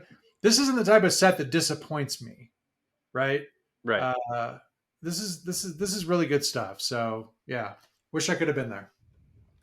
But unfortunately, you are incapable of leaving the state of Colorado. Just It's Let's not- conditions. let's Conditions in not- terms of his parole. Let's It's not talk about let's not talk about my legal situation. I'm not. I can't comment while until proceedings have wrapped up. So ongoing legal matters, man. No comment. Yeah. Yeah, shit went down on 98 Fish Summer Tour, man. Ramifications still being felt. yeah, lifelong. Yeah. Just say no. To what? Yeah. So set 2, all right. This is where it gets interesting, and I mean, you've got a couple different ways you can go on this one because this is a divisive set. Oh, we're about to go a couple different ways here, I think. Yeah, we are about to. This is where we diverge. Friendships will be lost today. We all love the hot tea, right? Yeah. So set 2, Feel It Now opener, Dr. Fuck yeah. Darkness into Hot Tea, Fuck no. and then you get a 726 and a Madavon, and an encore of Don't Do It. So again, Feel It Now set 2 opener. I think that always crushes. I've said it a million times. Can't really say it anymore. Dr. Darkness in the second set. Ryan pointed to that. Weird, but here it is. And then Here it is anyway. Yeah, here it is anyway. And then you get Hot Tea. So this Hot Tea is the first kind of super divisive jam of this conversation, I guess. It's the Some would say, yellow and silver dress yeah. of jams. Some would say it's the Legend Valley creatures of 2023. Some would say that. That's what I was about to say. No, I wouldn't give it. I would not give it that. And no. I would not give it that credit either. No, So, no. And Best there we hot tea go. since Aspen. I mean, okay, yeah. no controversy there. It's so in this hot tea, you get a beautiful jam that I think is absolutely gorgeous. And when you kind of set aside the bliss jams that Goose has played over the course of their career, this is one of the better bliss jams that they've played. Does it make it one of the better hot tea jams that they've played? Yes. Does it make it one of the better jams they've ever played this year? No, I don't necessarily think so. But it's a cool jam. It's really good. It's up there for me. It's like my top 20 jams of the year. And I enjoy it the hell out of it. What I find really interesting is that the jam that follows this is very, very good. And I don't think enough people have listened to that. There's a lot of hype around this hot tea jam. But the jam that comes after in this Madhavan is awesome. And it is so cool and so interesting. It is an homage to Breathe by Pink Floyd. And then somewhere along the way, in that kind of 2-chord jam, it sounds like Down by the River by Neil Young.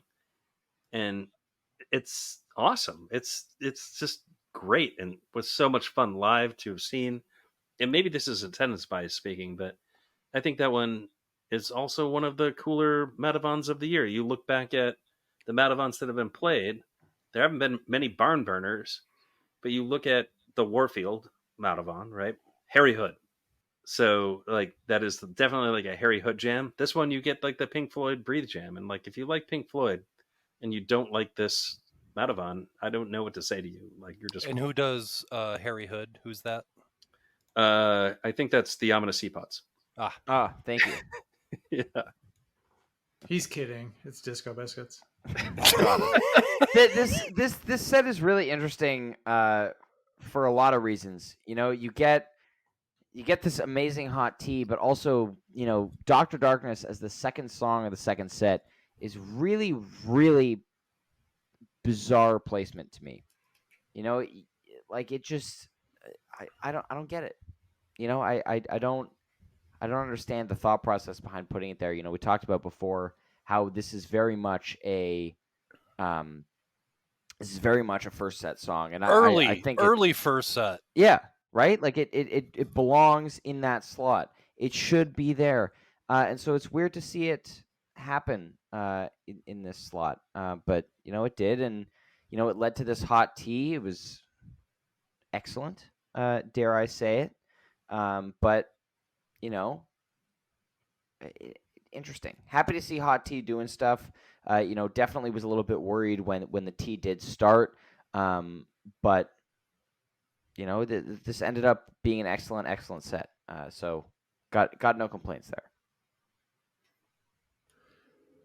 Yeah, I mean, this is a good show. I agree with everything that you said about Dr. Darkness. I think that's the clear thing that would jump out to anybody looking for anything to kind of critique. But yeah, I mean, you know, great tea jam, you know, nice, interesting Madhavan. I'm not quite as high on it as Neil is, but it's cool. Don't Do It Encore. That's cool. I feel like overall, this is a really strong show, especially on paper. I think you throw one more like big jam in that first set, and this show would really jump up the rankings. Yeah. Agreed. Was that the sound of the show jumping up the rankings? I think that was. I think that was an automatic. That was that was it. Big truck. Well, that was the big dump truck. There's a lot happening out there in small town Colorado tonight. Yeah, a lot of big trucks. Everybody wants a big truck out here. Yeah, there you go. Well, I believe it's time to head to the big show of big shows. All right. So moving down to New York very quickly from Maine on July 7th, we got the big show of the summer so far, the headlining show at Saratoga Performing Arts Center, or SPAC, in Saratoga Springs, New York. So without further ado, set one Silver Rising opener, followed by the California Magic in the 2 slot we've been seeing a lot of. That was That's the 2-hole D. okay. Sounds good. 2-hole. The second hole, secondary hole, whatever you want to call Thank it. you. It's another hole. Yeah. Then Animal, Redbird, and an SOS. Yeah, I thought, well, Ryan was at this show. He was, they might have asked where Ryan was during the show, but that we don't care about that. Literally, no no one one cares. But I thought after, you got two fitting sort of opening tracks. Cali Magic's been sliding into that 2-hole, as Ryan likes to say. And Animal, this was kind of the first bigger one we've seen, kind of standing alone outside of the set closing spot that it had sort of sat in for a couple of festival sets and other appearances. Great Redbird too, huge SOS closer. Yeah, solid set. I thought very, very strong song selection and well executed. I thought the Redbird had a nice little mustard on it too. I like that one a lot. Mustard. So the one thing I want Dijon? to say about this set is that Whole grain, actually. it is greater than what it looks like on paper. Yeah, And maybe this is attendance bias. And probably. yes, I will accept those accusations, I guess, because I was there. As he leads in with the Yeah, and the band did something different at this show, and I think that's indisputable. They rose to the occasion They absolutely did. of sounding bigger and sounding like a shed band. And they had never had an opportunity to play in something like this before. I think you can pick out a few venues and say, yeah, they did this, and you're wrong. But there was nothing with the gravity of what they were doing in this moment. This was important for so many people, and not just the people on the stage. It was important for the people in the crew. It was important for the people in the management, and they pulled this off in impressive fashion. Let's think of my merch portfolio. Like, this was important for that. Yeah, for sure. But what I'm trying to say is that it was bigger than the set list, and it was bigger than the jams here. What happened was a truly amazing set in terms of flow and energy. And that sets it apart from kind of nitpicking the set list and things that we do. This sounded perfect in the moment. They couldn't have done it any better. Could they have dropped a big jam in here and made it a better set on re-listen? Maybe. But I think what they did with the opportunity here in this set and in the second set transcends all of that. It just was great. It's a testament to all of the things they have done leading up to this moment. They executed the thing. They were put in the position to, hit the home run, and they all hit the home run all at the same time. They just did it right. And that makes me love this band and this crew so much. Yeah. Amen. Yeah. Well said. I mean, show of the summer. This is the show of the summer, and you can tell. I think maybe especially when you look at set 2. I mean, you can tell that that's exactly what they were doing. They were just coming out swinging, and they were, this is professional execution, of your material, and it's like what you do best. You know what people want the most. Yeah. And you go out and you do it. And so yeah. I mean, this is top stuff. And you're right. I mean, now we'll get into set 2, and then we will absolutely start talking about some jams. So this show was not without jams as a whole. Yeah. And yeah, well said. And so I was being a little glib, encouraging the value of my merch portfolio to rise. Of course, I do want that to happen. Approaching this show, everything that Neil said, everything that Brian Jive Goose said, absolutely accurate. These guys stepped up to the plate and stepped up to the moment, really, as a moment in their band's history and progression and development and all those sorts of things. Hitting it from that merch perspective that I kind of referred to, there were, I believe, 700 two different variant posters printed for this event. And just from my anecdotal like perusing of the websites that these things like remarket on, this is easily one of the most sought after prints of the summer. So it's not only like they printed the most of them, but it's a print that everybody is going after, because I think what a lot of you guys said, like people had so much connection to the band had so much connection to the fans, and that's how people remember these things. That's how they commemorate these things, is by owning a little piece of what happened that night, through that merch portal, whether it's a shirt or a poster or whatever it happens to be. Damn it! That's like I didn't Rock. get a print. Yeah, me neither. It But I was was like, at the usually- show. it was like, Yeah, I Yeah, usually try it to was get. like Red Rock. I usually try to get Rock, 5 or 6 from these big shows. Because you never know. Yeah, you might want to trade. Yeah, big money on eBay. I mean, you might want to Yeah. trade, rip somebody off. it's supply and Well, demand, yes. Kev. I mean, Yeah. He gets the good ones. Everybody, that was well said. Yeah, so moving on to set 2, which was the banger. Another big set opening, Empress. We've seen it a couple times this year. Followed by another David Gray, Please Forgive Me, following on with B's comment earlier about the bigger shows. And then we get the Monster Thatch, This Old Sea, Monster, This Old Sea into Dripfield to close. Just once again, a very well put together set. Empress, surprisingly, I like when it came back in Louisville, and then the Eugene set opening one as well. It's an odd opener, but I think it really works well for the rest of the set. It sort of gets the crowd back into it. David Gray, good cover, and then I listened to the Thatch again today too. It's pretty monstrous. You could tell that was like another momentary song. Yeah, This Old Sea was a good cool down, and then you end it with Dripfield, which has been the song of the last year pretty much for them in some ways too. So what do we think, B? So yeah, I mean, this is a hot set, no doubt about it. Second best Empress of the summer, third best Empress of the year. Ooh. I don't know. Not everybody's gonna like that. What's the best Empress of the summer then? I just think Resonance is one. You think? Yeah, I just think it's certainly my favorite. It's certainly my favorite. Yeah, it's Debatable. It's so It's good. debatable. And that's okay that it is debatable. Yeah. Yeah.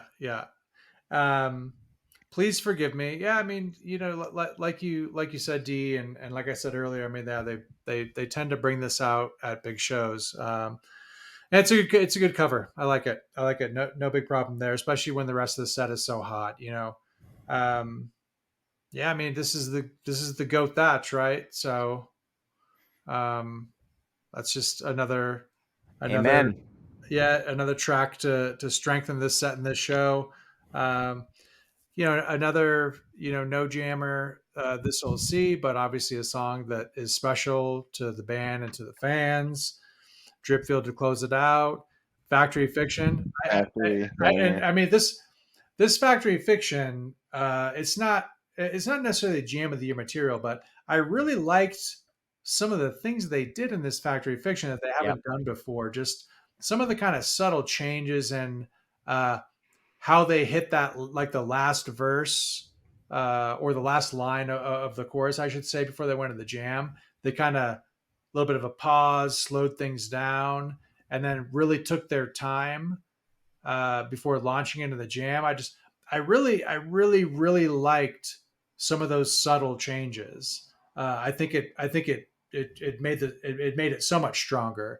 So I don't know. I mean, it doesn't mean as much with Factory Fiction as with some other songs, but this could also be my favorite Factory Fiction that they've ever played. I mean, it's whoa. Yeah, I'm gonna back you up on that. Like I think, and I'm done. Like he drops the mic. That Factory Fiction, if it's not, well, you have to think back to Bingo Tour, right?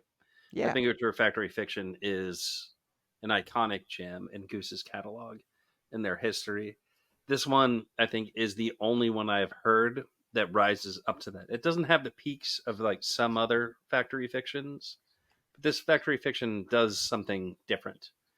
And I really, really liked it. It's the first time it didn't feel like straight type 1 Factory Fiction going all the way through. And like maybe I'm wrong on that, but that is my feeling on Factory Fiction. So if I'm going to look at Factory Fictions over the course of Goose's career, there have been 2 really huge ones.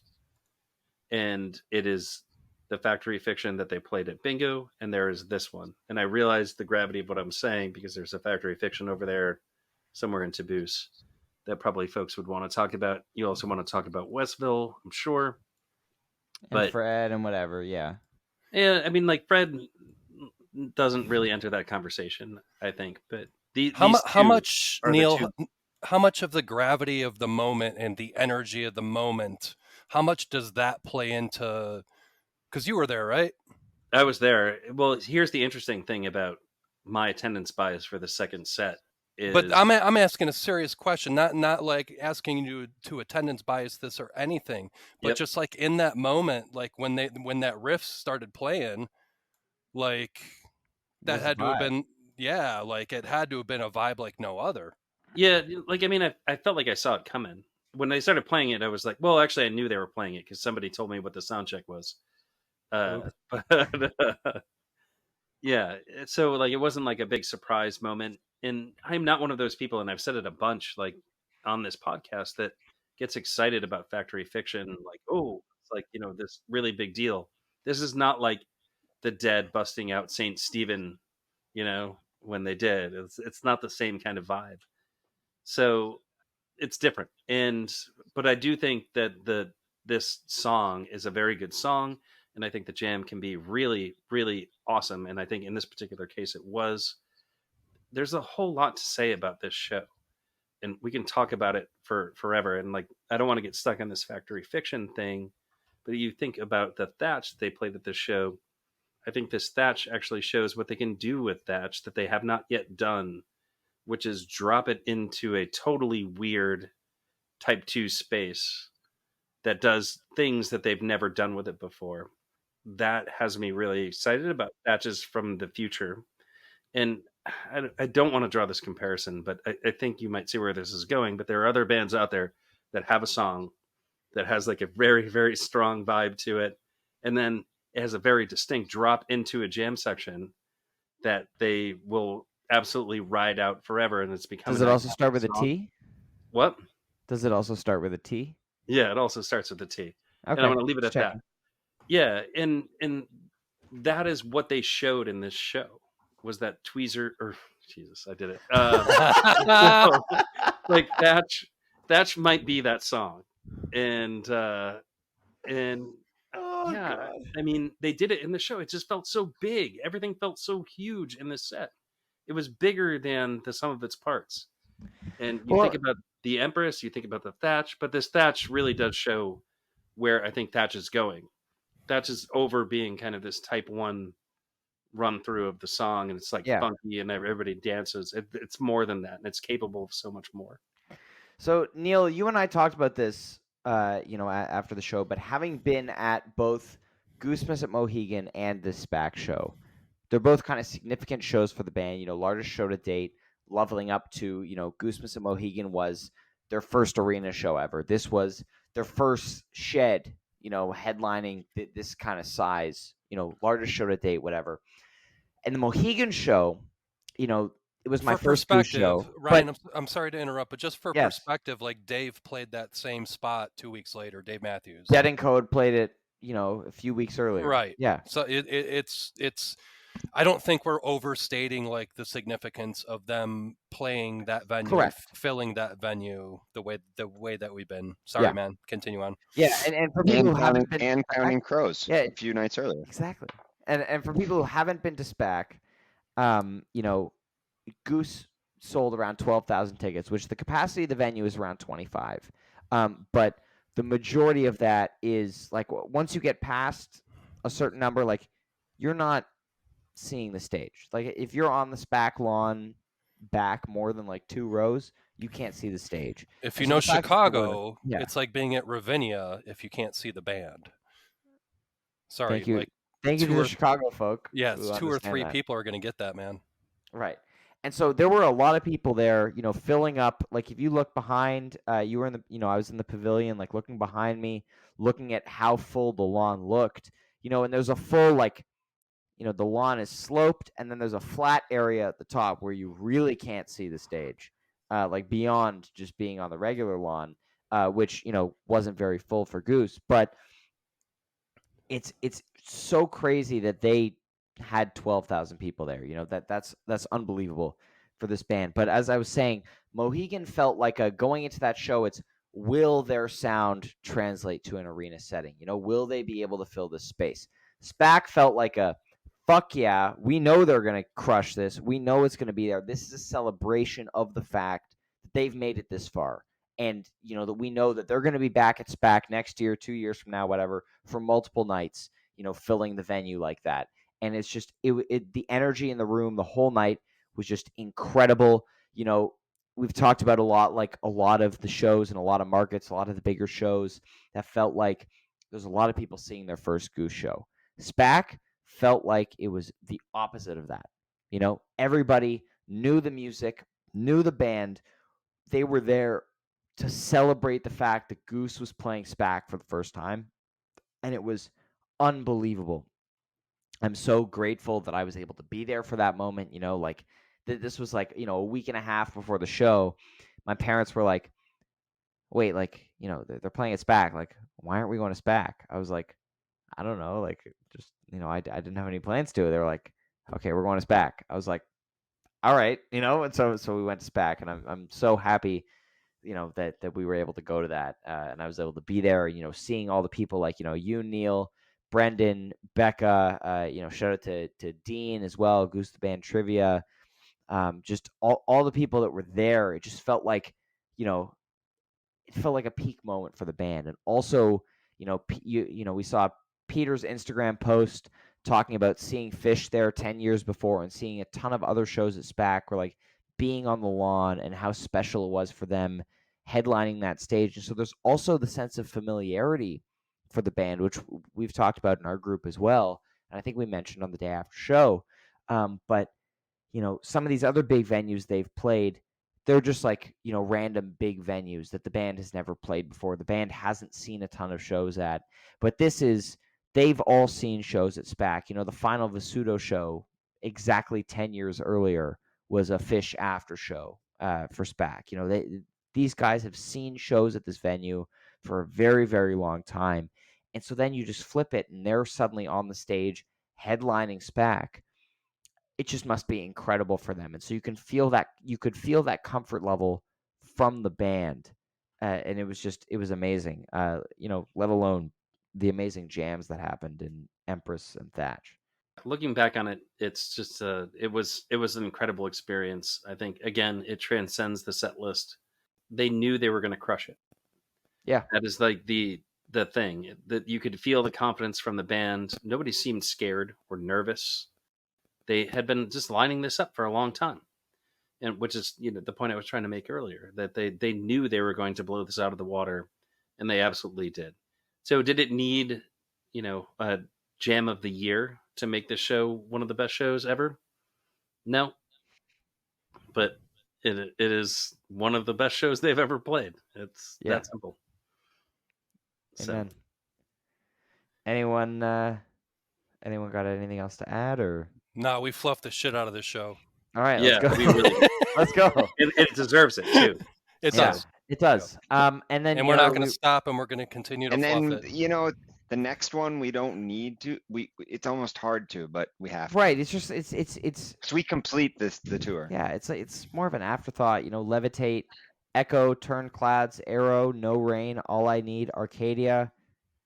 Pretty solid festival set again, but like feels weird coming the day after SPAC.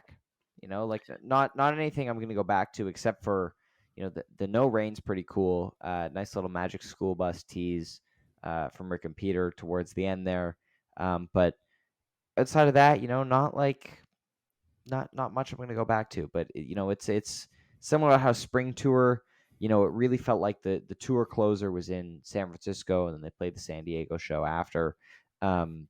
this was like a, we're gonna play one more for you. Like it's the encore to the summer tour, if you An will, encore show. if you will. Yeah. Yeah, I mean, not much to say about the show. I think there is something that really was special about this show, which was the fact that they announced the 2 Boston shows that they're playing. Okay, Mr. Boston. Which is That's fucking awesome. great for me. I'm really excited about that. I've been asleep in my own bed. I'm actually going to go to work the day after the first show. I mean, like, I'm doing the whole thing without like using paid time off. I'm not traveling. I'm stoked. So it's that's the one thing I have to say about Levitate. After that.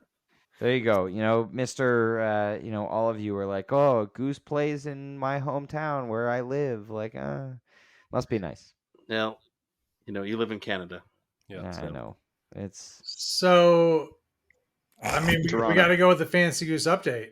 Toronto. well, see, but we have an update, but the tour's not over. There's one more show, and I think, It's just an update.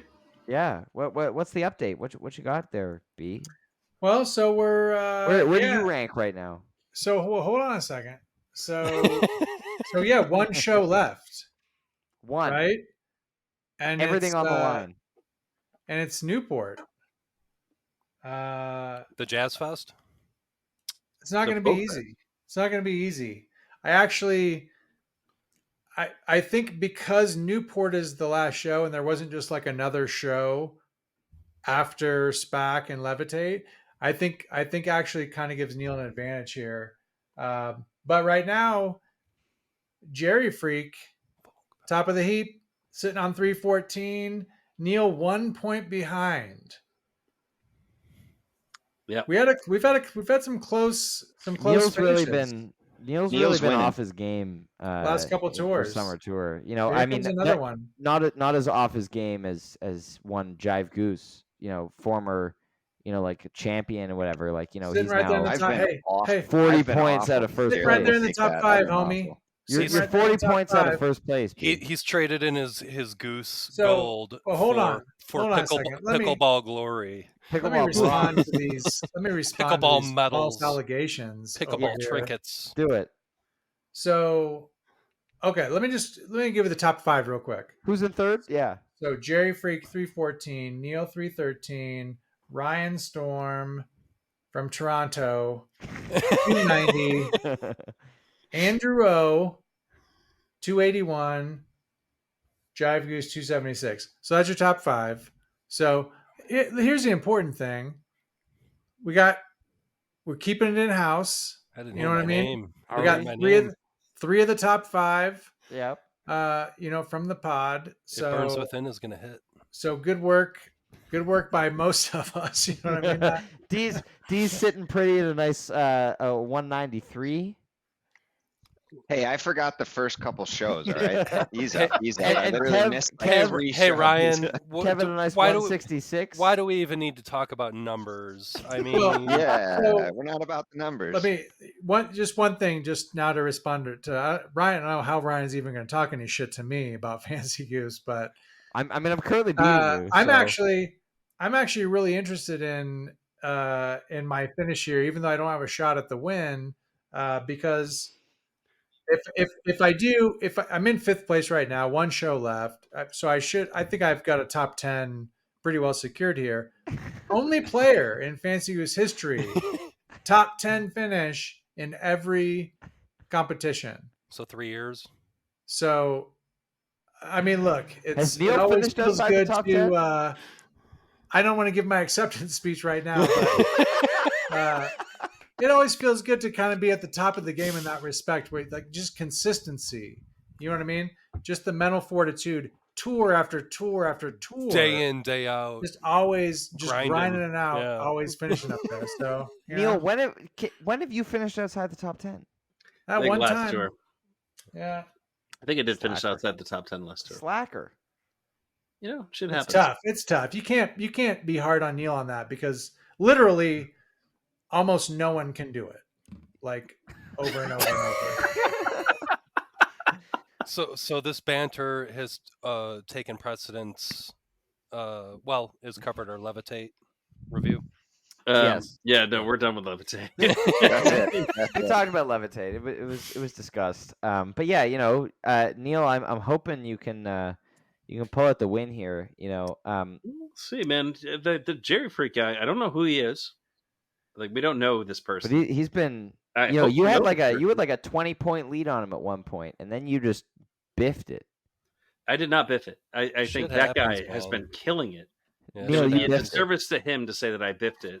Like, this guy has been picking songs. Some of these festy sets, like Animal, back to back, or 2 days Yeah. apart or whatever. I mean, that's fucking ridiculous. Come on. Yeah, he's Who's crushing it. gonna choose those songs? I'm pretty Not Neil. sure Jerry Freak 543 did choose those Yeah. songs. So It might be like a pseudonym for Jeffrey Ravelo. I don't know. that'd be fucked up. Might have some inside info. I That's feel all I'm like saying. I feel like we have a better idea of what they're gonna play on any given night than Jeff does. Yeah, I think that's actually true. Yeah, Jeff but- cashing checks. Sorry, Jeff. Where'd you set me up tonight, man? It's perfect. Well, we'll see. With Newport on the 29th, what's going to happen. Very excited to have the Caruso family on the day after show for that one. Awesome. That's going to be a lovely episode. And by Caruso family, I mean 3 of them. John will be at the festival on the 30th, so he won't be there. But we're going to hear little Sadie Caruso's take on her first Goose show. That's Sick. gonna be exciting. Yeah. Hopefully they get she gets her first Shama a lot sooner than her mom did. Let's hope. Let's All right. Let's just hope Shama's not like on the written set list. But then gets Exactly. audible Pretty sure now, that's though. not going to show up at Newport. But we'll Listen, anything can happen. But I believe that's our Fantasy Goose wrap up, and I believe it is that time. Everybody's favorite moment of the pod. It's time to dip into the sack. Sack time. I'd like to lead us off here with a question that seems to be directed at B from the guy whose fault everything is at 902 Fucking Vickers. Yeah, fucking Vickers. Question for Mail Sack. I've heard of this. What's guy. the better sport? What's the better sport? Frisbee golf or pickleball? Please explain. Well, I mean, look. I think that this is a no-brainer. I think that the answer is pickleball, and it's the fastest growing sport in the world. There's no doubt about it. It's on the rise. It's unstoppable. And yeah, I mean, look, I can tell you firsthand. I was just at a tournament last weekend. Picked up a couple medals.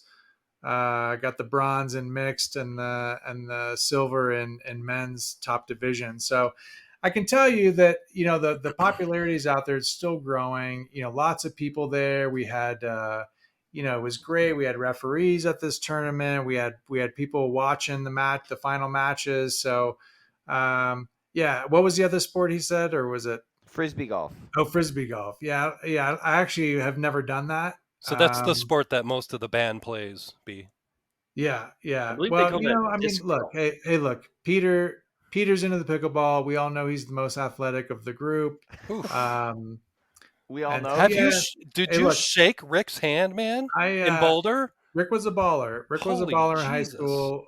We've heard the stories, some legendary stuff there. Yeah, I mean, I used to play frisbee like when I was a kid, but Oof.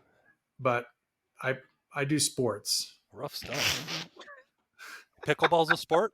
Oh yeah, dude. For the olds, No, They gotta have something no. easy. See, you're just kind of Neil, showing your. would you like to dip into the sack here? I mean, there aren't many questions here, but Yeah, just respond to the comments. There's some good ones.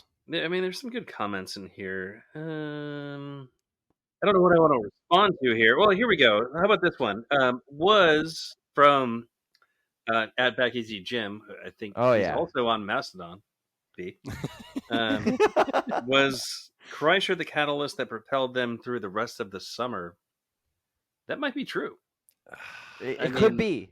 I mean, there was an inciting moment that caused this band to absolutely blast off from Chicago through Louisville, right? So, yes, maybe that's true. I don't know.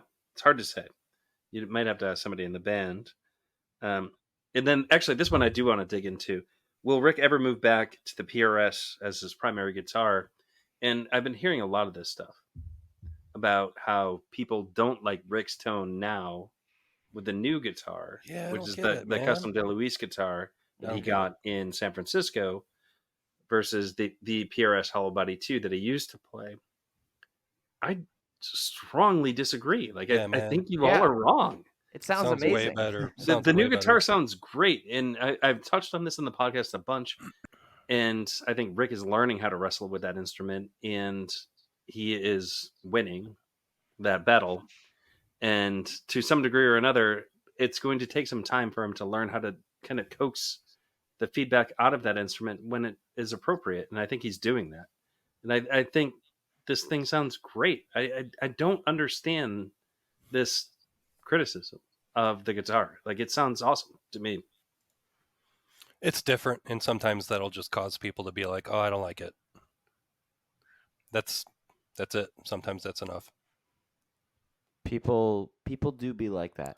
Fickle people do be like that. Yeah. Sometimes people on the internet also just like say negative shit. You know what I mean? Yes. And you Yeah. don't really know why. Yeah. Well, here's the weird thing. It's like people I respect that like say these things and like, Who?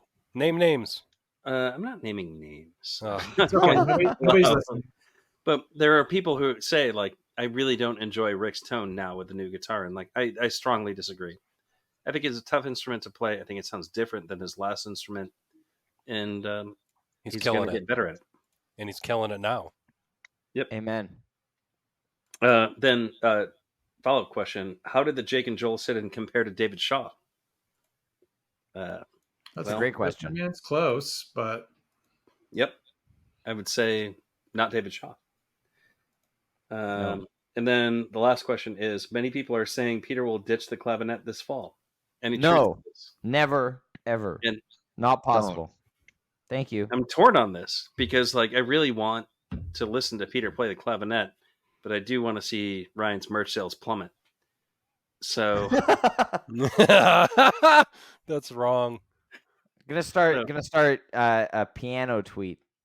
well, I don't think it's going to have the same gravity, but No, it I probably don't know. won't. Is plummeting? I mean, is plummeting even a possibility here? I mean, I think there's like Okay. 5 sales of the bucket hats at this point. So yeah, 5, right? Hey, if you like the phrase clav tweet and you want to buy merch, this is the perfect opportunity. You know, they brought it up. And so, for Uh, bringing up bucket hats, what do you think a bingo bucket hat would be worth if somebody had it unworn in their merch collection, Ryan? Is this? Oh, I'm sorry. Were we talking about your bucket hat? Is this I'll a buy personal, I'll buy is this a that. personal question, Kev? Are you trying to suss Yo, I'll out the buy that vibe in the shit. community? What I'll buy about that what shit, about an bro. unworn Ted cap? No, that the Goose Do you have it? bingo Well, cap is way wait. more. Very important question. Has it just been sitting in your closet, or is it wrapped in a plastic Ziploc bag? No, preserve man. it.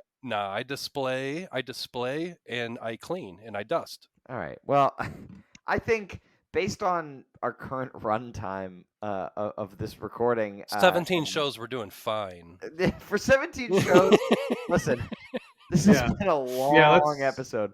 let's only do about 10 more mail sack items, and then we'll call it quits. Yeah, I mean, honestly, you know, Cut it short tonight. let's do. I want to highlight one more here in the sack. let's wrap it Well, up, just- guys. But one more. Well, one more. Well, I just feel like, you know, there were 10 responses, and I feel like, you know, we didn't. So Captain Incredible for the umpteenth time that we've mentioned him in this episode. But Taylor Swift will finish a show in the soaking rain. Goose will also play through in the soaking rain. When are they going to collaborate already? The pod gets results. Somebody get Jack Antonoff on the horn. Send Homegirl to Goosemas, or even Red Rocks. She can have a green room.